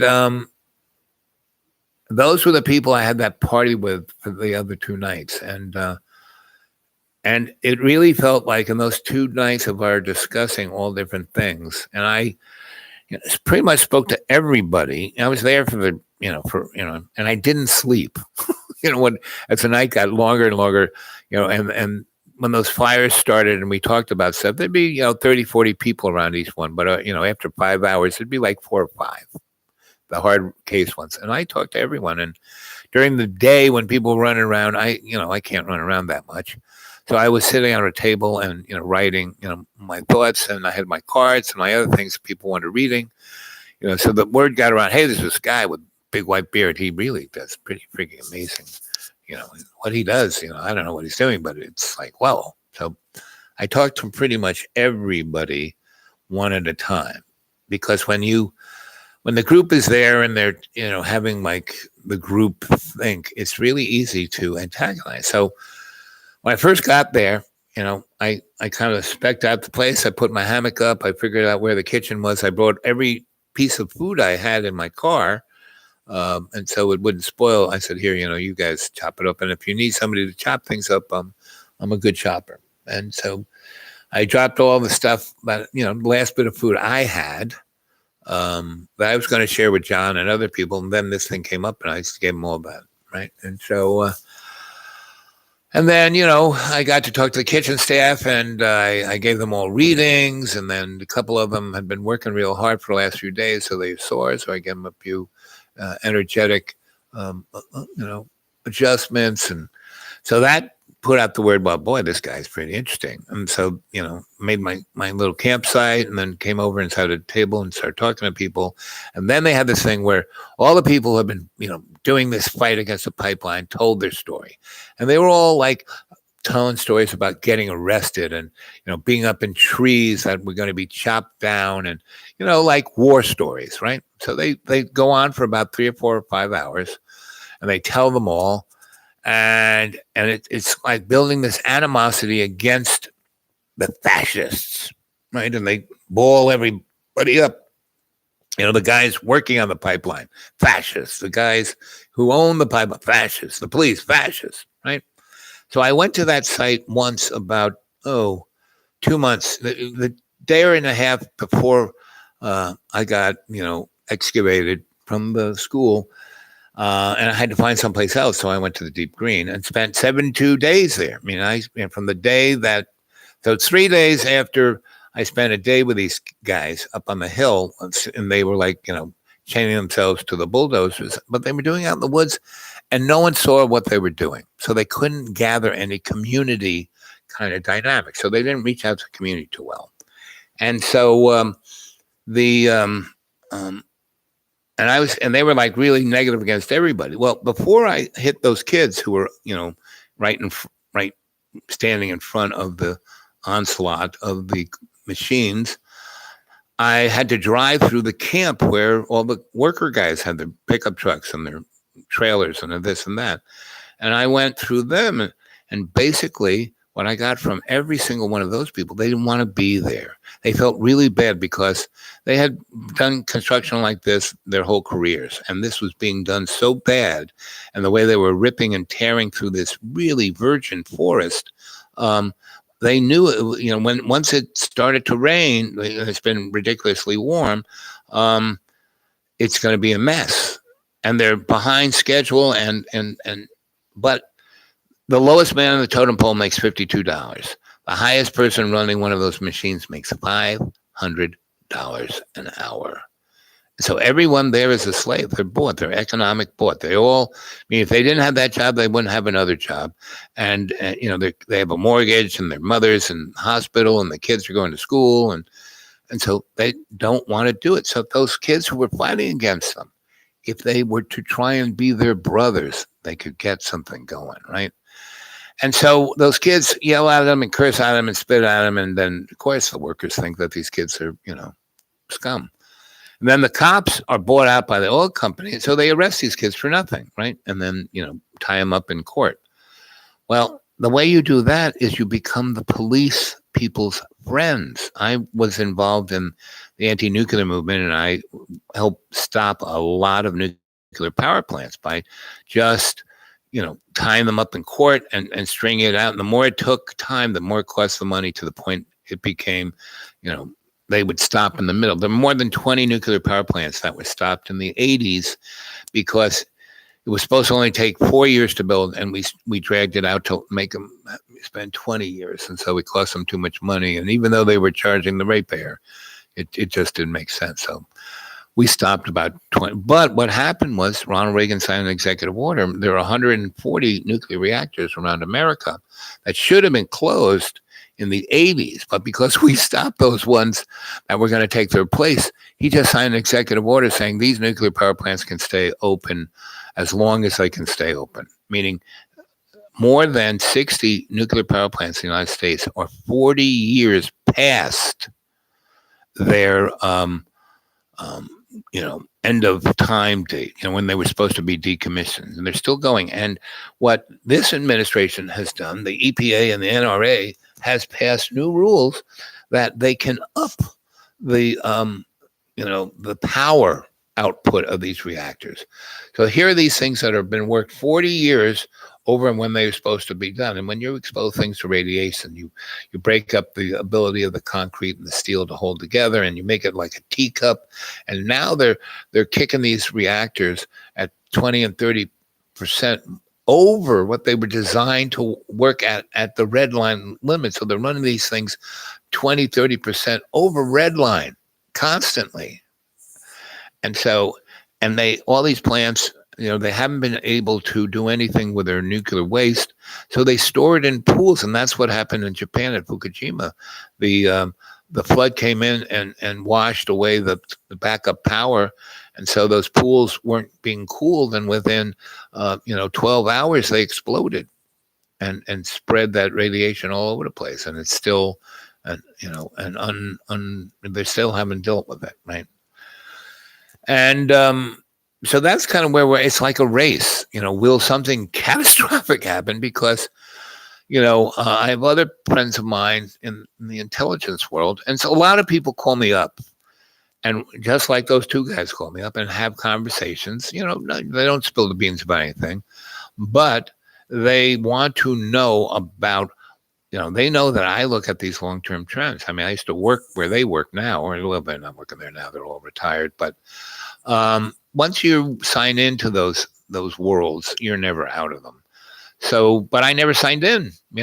Every time they gave me the opportunity, you'll make a lot of money for the restaurant. We'll take care of you. Well, instead of going that way, I was happy to be an itinerant scholar, right? Because it allowed me to do whatever the heck I wanted, come, go, but I had the access to the information, and I made relationships, and that is the key. And that's one of the biggest problems of social media, is keeping people from having relations. Well, they had different kinds of relationships, but they're not sitting around fires. And the 2 nights at that party thing, that's when the real interesting conversations were, between 10:30 at night and 4 in the morning, before people fell out. So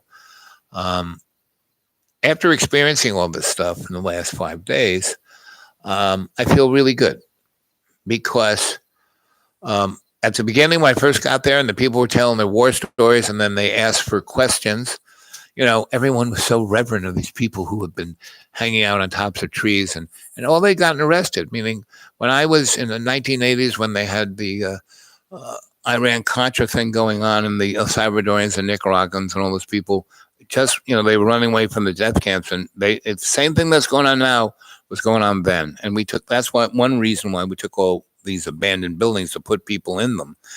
And so we had a number of big, I mean, like the No Nukes crew that I was part of, we had these rallies of 1 million people, in DC and in New York City, in front of the World Trade Center where the banks were. And we had, surrounded the FBI and ICE and all those guys in Washington. And those guys responded violently, came after us with water cannon and rubber bullets, and these folks who hung out on top of a tree, so they had a shit in a bucket, and they did get arrested, but it was like, going to, they were very nicely arrested, and walked in because they were white and privileged, and they put in a police car and took down there, and it rained, and got bail, and came out and paid a fine. Well, I tried to explain what it was. So what I said to these guys, they said, anybody got a question? And nobody asked a question. So I waited, a minute or two. I looked around. Nobody put their hand up. No one was going to. So I just kind of stood up and hobbled over there with my stick. I looked like Gandalf. And there I'm in the center of everybody. I said, yeah, I got a question. And they said, what's the question? I said, so why didn't you make friends with the police? And it was like everyone there said, like I was the enemy. He's siding with the other side. Oh, we hate him, blah, blah. This woman actually came over and spat on me. She goes, I got arrested. You don't know what it's like to get arrested. I said, baby, I got hit by a rubber bullet. I got hit by a lead, a full metal jacket bullet. I got hosed down with, X10, which is, 10 times the corrosiveness of tear gas and pepper spray mixed together. I got hosed down, meaning cops came over, 4. Guy on one shoulder, one guy on the other shoulder, guy on my kneecap, guy on the other, and they hosed me down with that stuff. And, I was sick for weeks, I got hit by a high velocity water cannon, right? And I wasn't the violent guy. I was there. The police knew I was the negotiator. I was the guy that tried to keep peace. And I got, hit by a rubber bullet. Like I said, I got hit by a bullet with a silk, full metal jacket, And so when this woman was going on about how hard it was to, be in jail for 2 days and have a peanut butter jelly sandwich, it was like, Anyway, so I stood up and said, so why'd you be friends with the police? Because in that movement, after getting beat up and shot and hosed and and pepper sprayed, I said, "There's got to be a better way than this." And so what I did was I went to the police and said, "Listen, this is not looking good for you. So why don't we negotiate a middle ground where you won't do that, and we will, protest and use our First Amendment rights in an orderly way that you can feel safe around." And we did do that, and that's when we did the circle around the Pentagon, when we wove the tapestry of peace around the Pentagon, and that's when the Vietnam War ended. That little shamanic ceremony. We had every kind of shaman you could imagine, right? And the other thing that people don't realize is, up until 1972, from 1890 to 1972, the United States economically, socially, politically changed because it wasn't just the Democrats and Republicans. There was the Workers' Party, the Communist Party, the Socialist Party, the Church Party, and it wasn't rabid born again Christians. It was everybody. When you'd see those movies of Martin Luther King marching, there were Catholic priests and Catholic nuns and Jewish rabbis and Methodists and Presbyterians and every kind of flavor of Christian, white, black, and whatever color. And that was the religious party.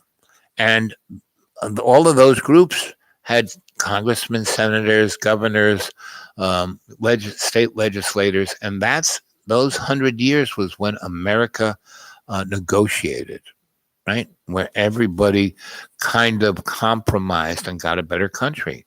Now we now have lost all of that. We are a total, tribalized, polarized country. And it kind of started with, it has always been that, but it got worse and worse, starting with Nixon, threw it off the cage. Jimmy Carter was an amazing guy, but he was a chump, meaning they put him in there to docilize the public. And then bingo, they put in Ronnie, who was a movie star, and he was just like frigging Donald Trump. He did the GE Theater, and Donald Trump did the GE Theater known as The Apprentice, and he was the apprentice to become president. So, all of this stuff is like right in front of our faces. We just have to stop polarizing ourselves with political beliefs. So anyway, within the first 2 hours of me being there, I stood up and said that, you try, be friends with the police. And I got this blowback like you couldn't believe. And instead of me, I just said that. I didn't try to fight them or anything. People screaming at me, blah, blah, blah. And I just kind of hobbled back to where I was, where my little table was, and my little bag of cards and tricks and my notebooks and my books I'm reading and my bottle of water, and then people came over me one at a time, and 90% of the people who came over would come over and look around and say, I've been thinking the same thing, but I just can't, I didn't want to get spit on like you did, and isolate myself from the rest of the group.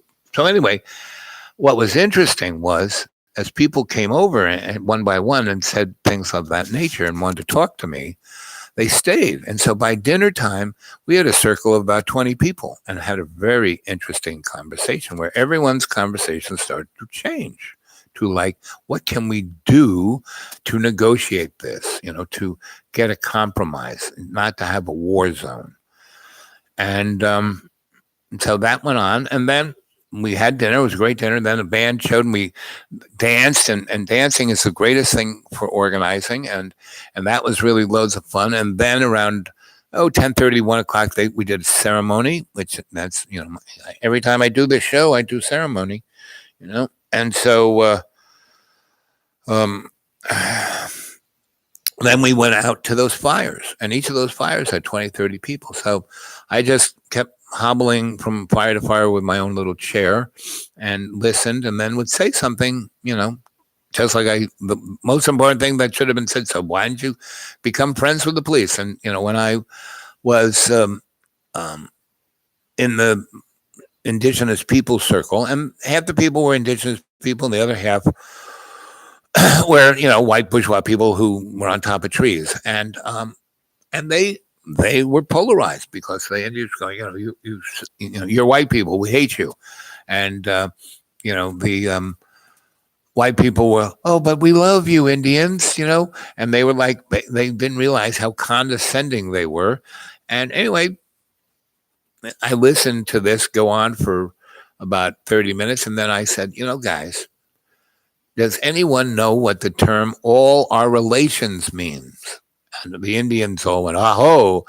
And I said, it means you respect everything, skinned, scaled, feathered, furred, warm-blooded, cold-blooded, 9 generations of the past and 9 generations of front, so let's all stand up, have hands.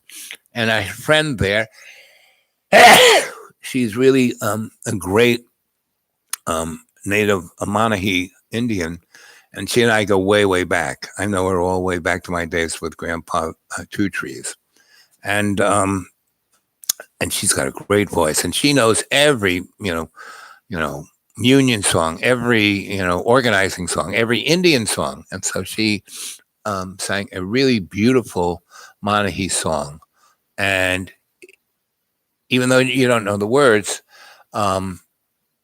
it's really easy to sing the song. Then she sings the verse. So everyone could just say, oh. And it's very guttural, so it really gets you physically connected, especially when you're holding hands. And so we sang a number of songs like that, at least half an hour singing songs and dancing around the fire. And then we sat down again, and everybody was different. They were all ready to work with each other and share. And I said, okay, so let's tell each other our best stories. And I, use my little term of good thoughts, good words, good actions, good deeds, good outcomes. So I want you to tell me a story, from your thought to your word, to your action, to your deed, to your outcome. And, after an hour of that, it was like, okay, my work is done here. So I went to the next group, which was the whole matriarchal, patriarchal situation, right? And so I did the same thing there. Listened, asked a question, riled them up, distracted and disrupted them about the path, and then said, okay, why don't we stand up, and again, there was another friend of mine there who could sing, had a beautiful voice, and so and she heard me do that over there with the Indian circle, so she was expecting me to show up and do it there, and so I did it with each fire, and each fire, there were 2 or 3 people who I've known for a real long time, and we've sat around a lot of fires and done a lot of things together, and they didn't really let anyone know that that we were a cadre, but I mean that's why I showed up at this party. They all said, you need to come to this, So I did. And that's what we need to start doing in our communities. We need to start having potluck dinners, having a fire in the background and telling stories around it. And then picking a thing to do, figure what in your town, in your village, in your community, your eco village needs the most attention to kids, old people, the environment, and then start it like my friend Pete Seeger, he had this nice sailboat, and he kind of crashed into at the 96th Street boat basin. I was living there, and he kind of, came out and there, this guy in a, sailboat, and because he didn't have a crew, he just kind of crash landed, and I grabbed his lines and tied him up, and we started talking. And I'd worked in rock and roll, so I had seen him before, and I said, aren't you Pete Seeger? Yeah. I said, what are you doing, on your boat all by yourself? And he says, we have to clean up the Hudson. He said, I live way up there, and it's unbelievably polluted, and I can't even stand taking my boat. So if I when I want to take my boat, I'm going to stop at a place. I'm famous. People know who I am. I got my banjo. I'm going to start singing and talking about the Hudson. He did it for 30 years, and the Hudson got cleaned up. So one guy who took it upon himself to go out there, yes, so he was somewhat famous, somewhat had some money, somewhat had some experience in this, but he put the 30 years in to clean up that Hudson, and he got 1 million people to organize into, the Hudson, I forgot the name of the organization, but the nonprofit was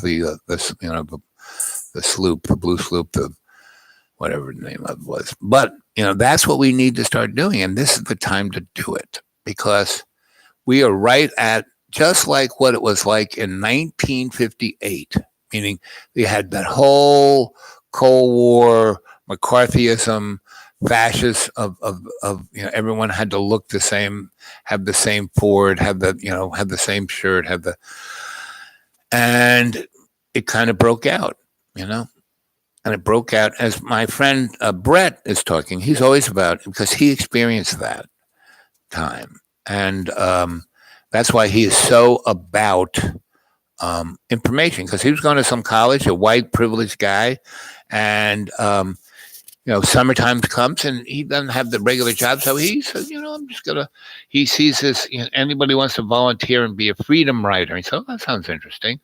And he saw all these girls signing up. So, well, I'll sign up. And so he was one of those guys on the freedom buses that got burnt and shot and killed. And he came back to his college and started to have teachings. You guys don't know what's fucking going on. And then the Vietnam War was percolating, and he had seen that. And so he was one of those people who started the anti-war, but he was all about information. He wasn't really about rioting. He's actually quite a conservative guy. He dresses, but he's an artist, right? Anyway, that's why we're buds. But his point of view is extraordinary. He comes from a very conservative background. And so he's always about that, kind of trying to find order. And I'm always talking about the spiritual side of things, right? So anyway, so it was very interesting to be at this thing where I had my, a group of people I've known for years, and they wanted me to come to this, and they knew I would do my little thing to disrupt and then recatalyze the group. And by the second day, it was unbelievable, beautiful, just beautiful, beautiful, beautiful. And then they went off and did this great thing that they were going to march and scream and yell. And after, when they went down there, they had the big rally where people gave speeches and hooped and humped, and it was right in front of the gigantic bank building. So everybody in that bank building heard them screaming, and a good deal of them came out and listened to what they were saying, and were like, "Huh," And I was, walking around giving my little 411s on that, we're talking about banking and all the things. And I was talking to this one guy about, we're already in the collapse. And he goes, I know, and because he's an economist and he's, selling stock and bonds. And so we had a really nice, he went, I said, can I put this on my YouTube channel? Can I put it on my little phone and put it on? But I said, no. He goes, I just, we started talking and I'm actually, I was thinking of finding a shrink because I can't sleep and it's bothering me and blah, blah, blah, blah, blah. And this is really doing good for me. I'm being able to vent, and I can tell that you asked, you could have been shooting this or tape recording it without me knowing it. But you actually asked my permission, and pretty much I ask everyone's permission about it. And so that rally was good. And as soon as that was over and we took the march, instead of screaming and yelping, we all walked quietly, not saying anything, like a dirge almost, and went to the Martin Luther thing where we did ceremony, prayer and ceremony. And so that was a great 3 days, right? And the fact that I was hanging with my political friends 2 days before, helping them to get they're running for state legislators, and the vote is this November. So I got them back up to speed. So now they feel comfortable. They felt they were falling behind. So I got them access to the media and interviewed by lots of, I just went into all the radio stations that I knew and went to the manager who I knew and said, hey, you got 5 minutes? I want to sit down and have you talk to this woman. And, so I did that in all the places I could get into, and they were like, wow, this is a great story. Oh, thanks, Al. So it was quite nice. Plus, I got all my medical things taken care of, and I'm pretty good. My eye doctor was saying, your eyes are just getting better. And the procedure is there not to heal my eyes, but to just keep me from going blind. He said, this is actually, your eyes are like 70% better than they were when you first started this. And this procedure isn't supposed to do that, but you are getting better, you know? And I keep, you know, he said, where are you living now? I said, oh, out in the forest. What do you eat? And I said, oh, you know, I boil up bark and I eat grass. And he was saying to me today, you know, maybe I should look into that bark and grass thing. So everywhere I go, I kind of disrupt everyone who's stuck in their little box, right? And a good 80% I can do something with, right? The other 20%, it's sad. It really is sad. And a lot of those people who I've tried to help, you know, and you know who I'm talking about, I've helped a great deal, but they haven't, you know, gotten out of their box. They haven't gotten rid of their laundry list. They do the same thing that they've been doing for the last 30 years, and it's driving them miserable and insane because they think if they do the same thing over again, a different outcome will occur. And that's, a remedy for, at the very least, neuroses. So and that's one of the problems of our social thing. And that's why I stick it out with these 20% folk, because it gives me a really good reference point on where the population is. You know, the other 80%, they are all in some way trying to change themselves for the better. You know, some more than others, some this and that. But, you know, that's what's going on. And, that 20%, I've spent at least not just the last 3 years, but the last 15 years. I mean, it's not, I just don't have one person, in that category. Like I said, I got about 20% of the Roanoke Valley who and they're, they're active, a lot of them are like shut in. They can't go out. They're agoraphobic. They're this, they're that.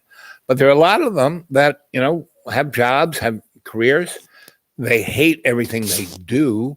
And so they self-medicate themselves. And over the years, I'm the only person, that they talk to, that they can vent. They actually somewhat, at some point, will listen to me.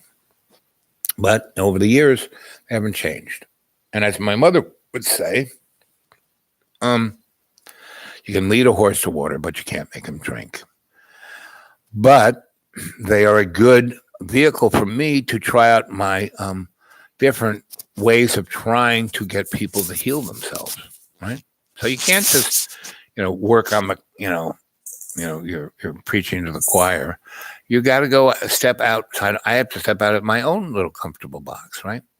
And even though these people all have, dissed me or, put me at stress at the very least, I don't give up on them because I look at the best parts of them and I try and help them to get better. Well, it's been about 15 years that I've been doing this, and 80% have changed and are moving in a positive way and ascending their consciousness. Not all this, not everyone's taking off like a rocket ship, but everyone's baby steps doing the best they can, right?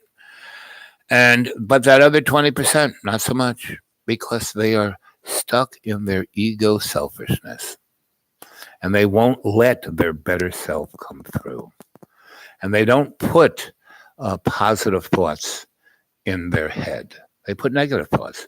Oh, my children just want my money, or I should have been a rock star. I tried so hard. Why did everyone's against me. And no, sorry. Usually, if life sucks, it's pretty much, and I'm talking from my own experience. If your life sucks, it's because you make it suck. You can be in the poorest of the poor places and have, good thoughts, good words, good actions, good deeds, good outcomes, right? I've lived in the third world a great deal with the poorest people of the poor, and they're the most generous. And I was most generous with them. And it was loads of fun. We had nothing, we're not even a mud. I lived, in Wallamajeri tribe in Australia, and we slept on the ground. They didn't have shoes, and they had nothing. We had to eat the grubs, and that's, where I learned about bark and grass and tumors and tubers and insects, you know. So when it was there, you know, there was, you know, closest supermarket was 900 miles away. That sister who's in Australia, if you're still with us, do you know the Walmagiri are in the Nookenbah in Christmas Creek, right below Ayers Rock, almost dead center of Australia. And that area used to be some of the most unbelievable black top soil, 20 feet thick. And the English brought sheep and cows over, and they would eat the grass to the roots, and then the floods would come, and after 125 years, all that black topsoil. So Australia could have fed the world, but they destroyed it. Right?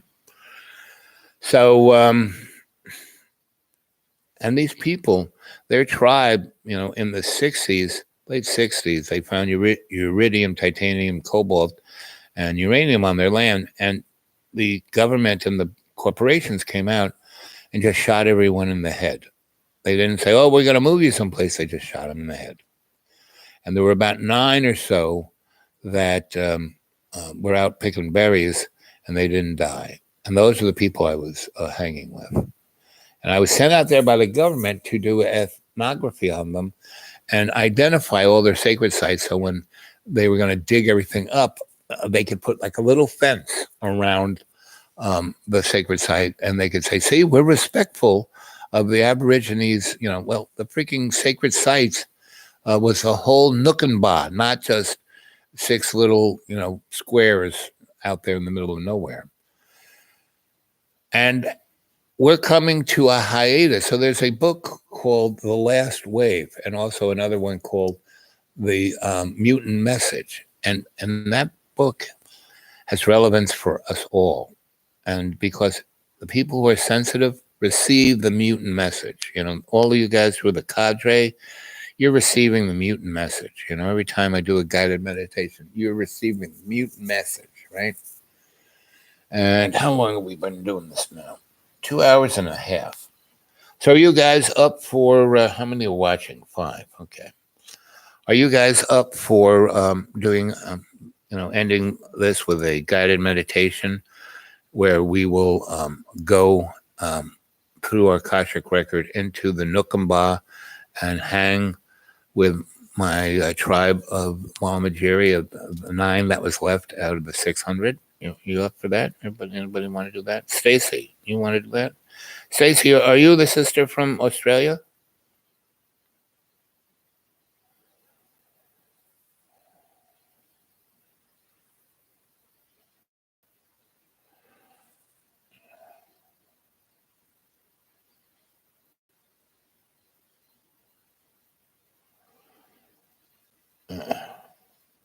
You're in, okay. So do you know, have you ever been out to the Nookenbah, you know, out in the center of Australia near Ayers Rock? Did you ever make it to Ayers Rock? You know, when I went there, they had this little teeny motel you could stay at.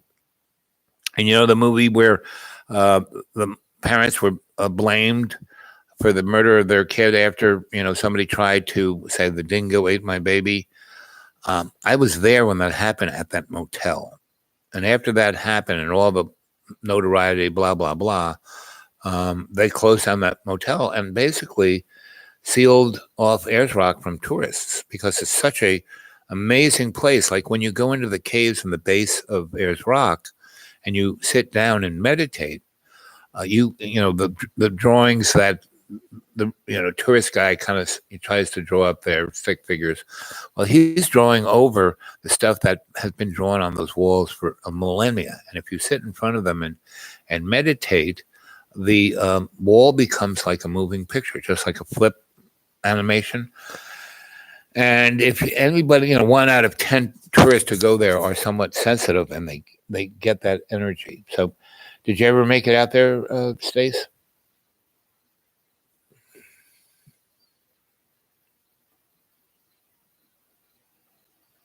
Yes.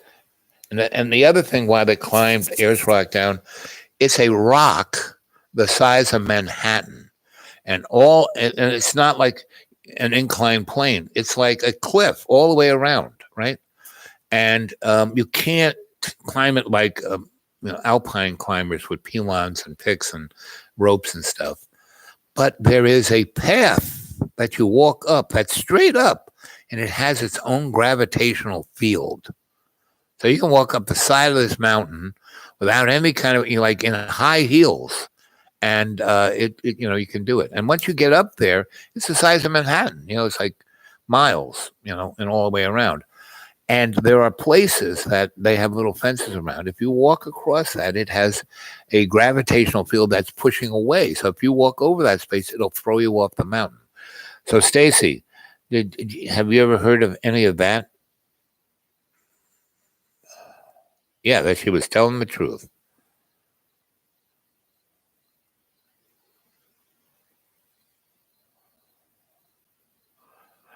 And the only reason it's not climbable is that they don't let people there, because there's so many paranormal and abnormal, there's so many things that you can physically experience with your senses that make you doubt reality. And well, they don't want you to doubt the reality they're telling you, so they won't let you there. And there are sites like that. They're called sacred sites all over the friggin' world.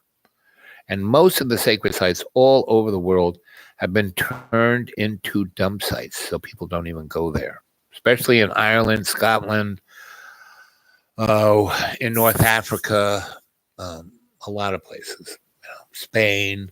There's sacred sites all over the place, right? So, okay. Yep. So there's an Australian girl giving the 411, and I was there in 1977. And I want to do a guided meditation and take you there instead of tell you stories about it. Okay? Okay. So everyone get comfy, sit in a place where you won't fall over, lie down if you want to, or sit in a nice comfy chair, and don't cross anything. Don't cross your legs, don't cross your arms, don't cross anything, right? And sit there. You put your hands just on your thighs and sit up straight, but comfortably. Push your butt into the back of the chair or back on the bed, just so everything's kind of as in mind as you could, right? So the flow can flow. There's no obstructions, right? So you're comfy in that chair, and you start to breathe in 20% more. Breathe in through your nose, 20%, right? Now you have an autonomic system that pumps your blood, that makes you breathe. All the enzymes are going, all the things. So you don't have to think about it, because you have to think about making your heart pump your blood. You'd fall over. So your autonomic system runs all this stuff, but your breath is something you can't really, unless you're really well trained, you can't control your heart pressure. You can once you do this breathing thing enough. And that's what I do. I used to have high blood pressure, and I just do my meditation. So anyway, you're breathing in 20%. Breathing in through your nose, in, more, in. Fill those lungs up. Come on, more, and more, and hold it, and then breathe it out. And you breathe it out 30%. More, you breathe out 30% and breathe in 20%. So you're breathing in the prana to heal, and when you breathe that way, lifts your diaphragm, expands your lungs. The little cilia now are no longer stuck in the goo; they're like floating around in the alveolar there in the sacs, and the prana can energize that little cilia. And then when your heart pumps the red blood, which is iron filled, can take current, takes that current from the prana, and the blood flows down your arteries, and it doesn't go glub, glub, glub, glub. It swirls. It goes against the wall of the artery or the vein or the capillary clockwise. And inside of that, there's another swirl that goes counterclockwise. And inside of that is another swirl that goes 90 degrees parallax to those, thus making a polyphase current that is scalar in nature, multi-frequencies, right? And that's what you are, a multi-frequency spiritual being. So when you breathe in that 20% and breathe out that 30%, you are tuning yourself up. And so you're breathing in the prana. That is the photonic light, the light that comes, that our light bulb gives off, the sun gives off, is incandescent light. And it is Luciferian nature because it shines shadows, right? Whereas photonic light has no shadows, So as you're breathing, you're taking the prana that's in all the atmosphere, all the soul, that is a component of what is known as dark matter. And it's the thing that animates us, that, gives us, we run around. Otherwise, we just be a bag of water with some trace elements in it, right? But the prana gives us the ability to be a mud puppet, right? Mixes it up. But when we breathe that 20% in, we quiet the squirrel in our brains, and we're not thinking about the laundry list of how big I pay my bills, how to do blah, blah, blah, blah, blah, blah. No, you just focus on your breath, right? That's how you quiet your mind. And if you try to go, I have to be quiet, that's when your mind starts screaming. But if you occupy your mind with your breath, it shuts the squirrel right down. And it energizes your whole body, right? So your blood is pumping this prana through to, from the top of your head to the tips of your toes. And your feet are grounded in the chi of the earth, right? And that's why indigenous people walk around barefoot. And their feet are like tires. They have no arch. They're flat as flat can be. And they never wear shoes, unless they want to look like a cowboy. Then they have their cowboy boots. But other than that, they walk around barefoot, right? And they walk miles and miles and miles in the walkabout, right? So there you are. You're breathing in deep, and you're occupying your conscious mind, and you're breathing out, and your body expels more chemical waste through your breath than your piss, your shit, your sweat, anything, because you expel close to 60,000 cubic feet of breath every day, every 24 hours. So if you consciously breathe all of the crap in your body out, you will cleanse it, right? I had a friend who had a farm. All he did, I taught him how to meditate like this, and all he did was have people who the medical model said, well, you're going to die in a couple of weeks, just go home and die. And they didn't want to die. So they found this guy, and they would drag their ass to his farm, and he would change their diet, have them, drink, not acid-based water, but base-based water, alkaline water, and then giving them, easy vegetables to digest. And as soon as they got some energy, he would get them out in the garden to put their hands in the dirt and reconnect with Gaia. And then he would, have them breathe. And I taught him Tai Chi, the crane model. And he would have them do that. And these were all people who were, stage 4, barbecued with chemo and radiation, all their money gone to the doctors. And that after they used up their last penny and had no more insurance, they just told them to go home and die. And they weren't gonna, so they went to this place. And so just through your breath, you can cleanse yourself in the most amazing of ways. And by doing that, you consciously focus your breath, and it shuts your little squirrel in your head down. So there you are. I'm going to count from 1 to 3. And as I do, you're going to go deeper and deeper into a state of conscious relaxation. So 1, your conscious mind is totally focused on your breath. You're breathing in 20% and breathing out 30%. And you're getting in this circular breathing rhythm. And as you're breathing, you are breathing in that prana that's energizing your blood, and your heart is pumping it through every cell of your body. And that blood is totally enriched with scalar energy that is photonic in nature. And that will illuminate your imaginary mirror. Right behind your eyes, your eyelids, where you have REM sleep, is known as your imaginary mirror.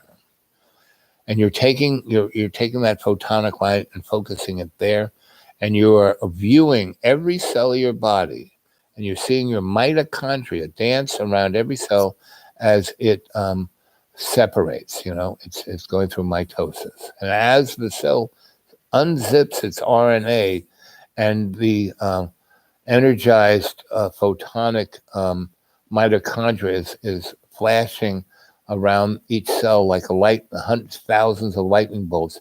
You were looking right down through that zipper of the RNA into your Akashic record.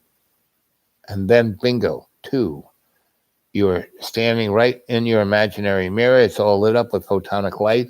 And you focus that photonic light into your subconscious mind. And your subconscious mind is not a scary place. It is where your Akashic record is. And that's the library of your soul's existence, right? So you're walking into the library and there are these big books everywhere. And there's a gigantic fireplace made up of the books. And in the fire, there's this blue flame of the eternal flame.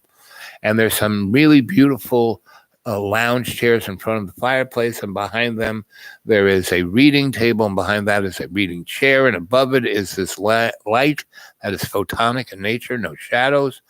And you go and you stand behind your reading table, and to your left is your librarian, and to the left of your librarian is your animal totem, and to the left of your animal totem is your guardian angel. Your librarian brings you the information, right, and assists you in ferreting it out. Your animal totem there is as a griot, so you can read all the stuff, and and your Akashic record. When you open it up, the pages are blank, but once you evacuate, you lean into the book, right? So you sit down, and your librarian brings you your big Akashic record, and you lean your right hand on the right page, your left hand on the left page. They're both blank, and you lean into the book, and you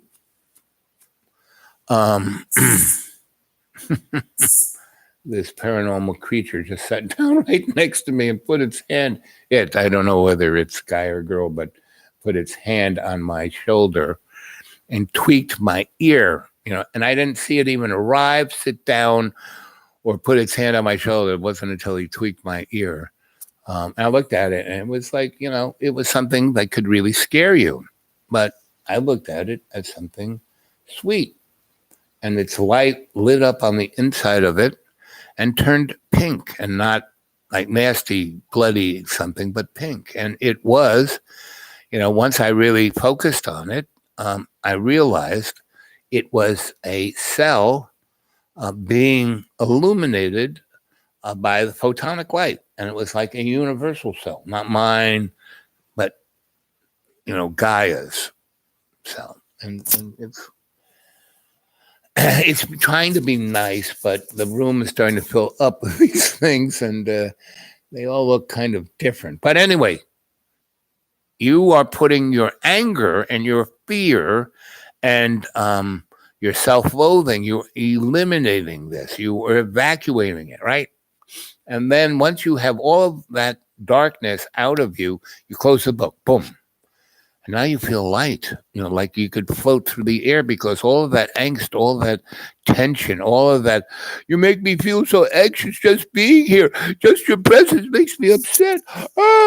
That's because you're letting bad thoughts come into your head. And then those bad words come out of your mouth. And then your actions of being cruel, mean, and selfish, come above, which then bring outcomes. But if you put good thoughts and good, spoken words and good actions and good deeds, and you'll get good outcomes. So instead of like, oh my God, and going to a fear place, and bring all of the negative things that could come, no. I looked at it because I didn't even see them come in until he flicked my ear. And I looked at it and was like, okay. Because he could have been an Easter bunny, the sweetest looking thing ever, but it wasn't like this is paranormal land. And, it didn't walk in, didn't drive its Toyota up here and come through the front door and come through the living room door and wave at me and sit down. No, they all just appeared. The room is the only light you can, here I am, right? And this guy is right over here. And I would say if you guys were in state, you would be able to see these guys, right? And so this guided meditation is to take you to the Nookenbaugh to be around a fire with the Walamajiri. And when we would do that, different creatures, just like this guy over here and this guy over there, would appear. And this is where these guys came. So they kind of, I don't want to say, well, not scared, but I didn't notice them come in. So once they made their presence known, it was like, whoa.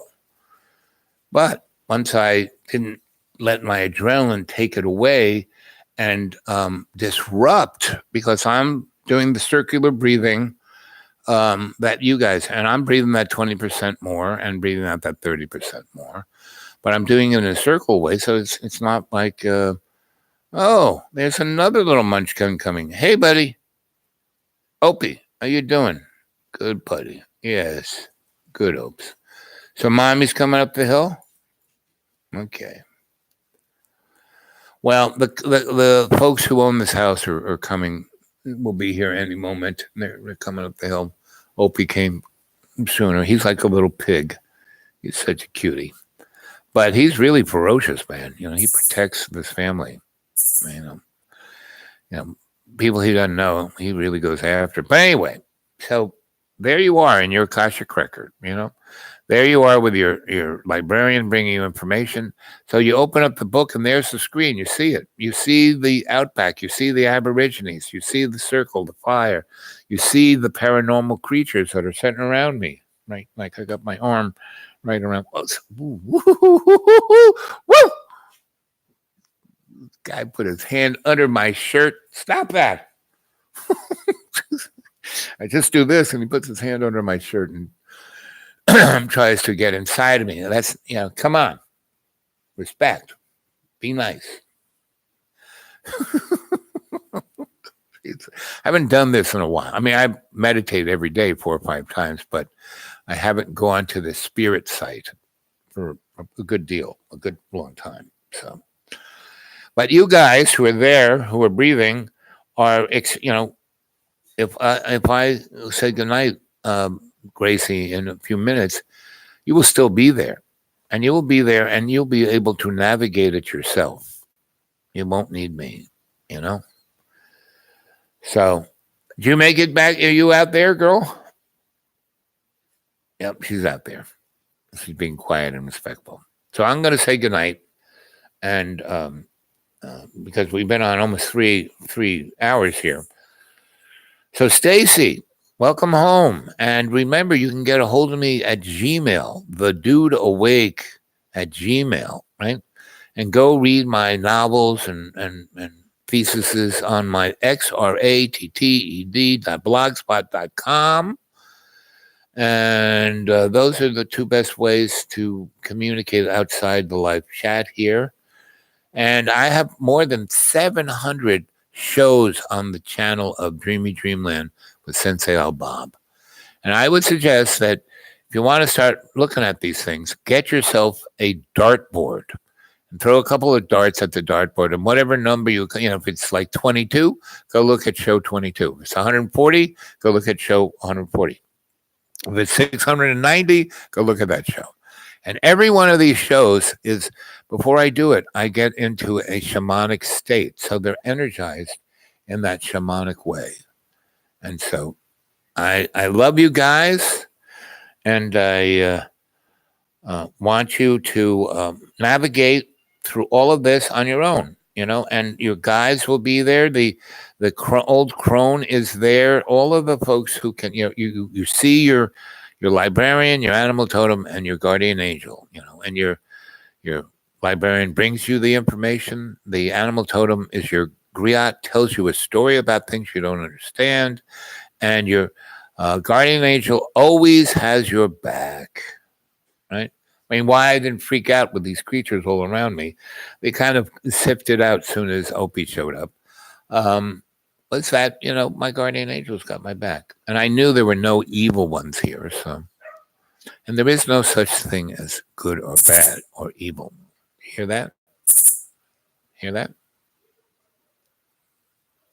Come on. That's my friend. He turned himself into whatever that is. And the dogs, they were running down the hill after the the spirit creatures, and the spirit creatures are just having fun with the dogs right now. So anyway, the family is almost here, and so I'm going to say goodbye. And I love you all, and I'll try and do one. I'm going back to the Deep Green the next day, so again, I'll probably be a little less accessible. But remember, the Dude Awake 42 at Gmail and xratted.blogspot.com. Go look at all the other shows. They're as good as this one. Thumbs up. If you're watching them, put some thumbs up there, and get if you hit that little bell so you're told, and become because there's some like 40,000 people watch who haven't signed on, haven't become part of the cadre. So come on, gang. I'll talk to you later. I love you all. See you. Bye.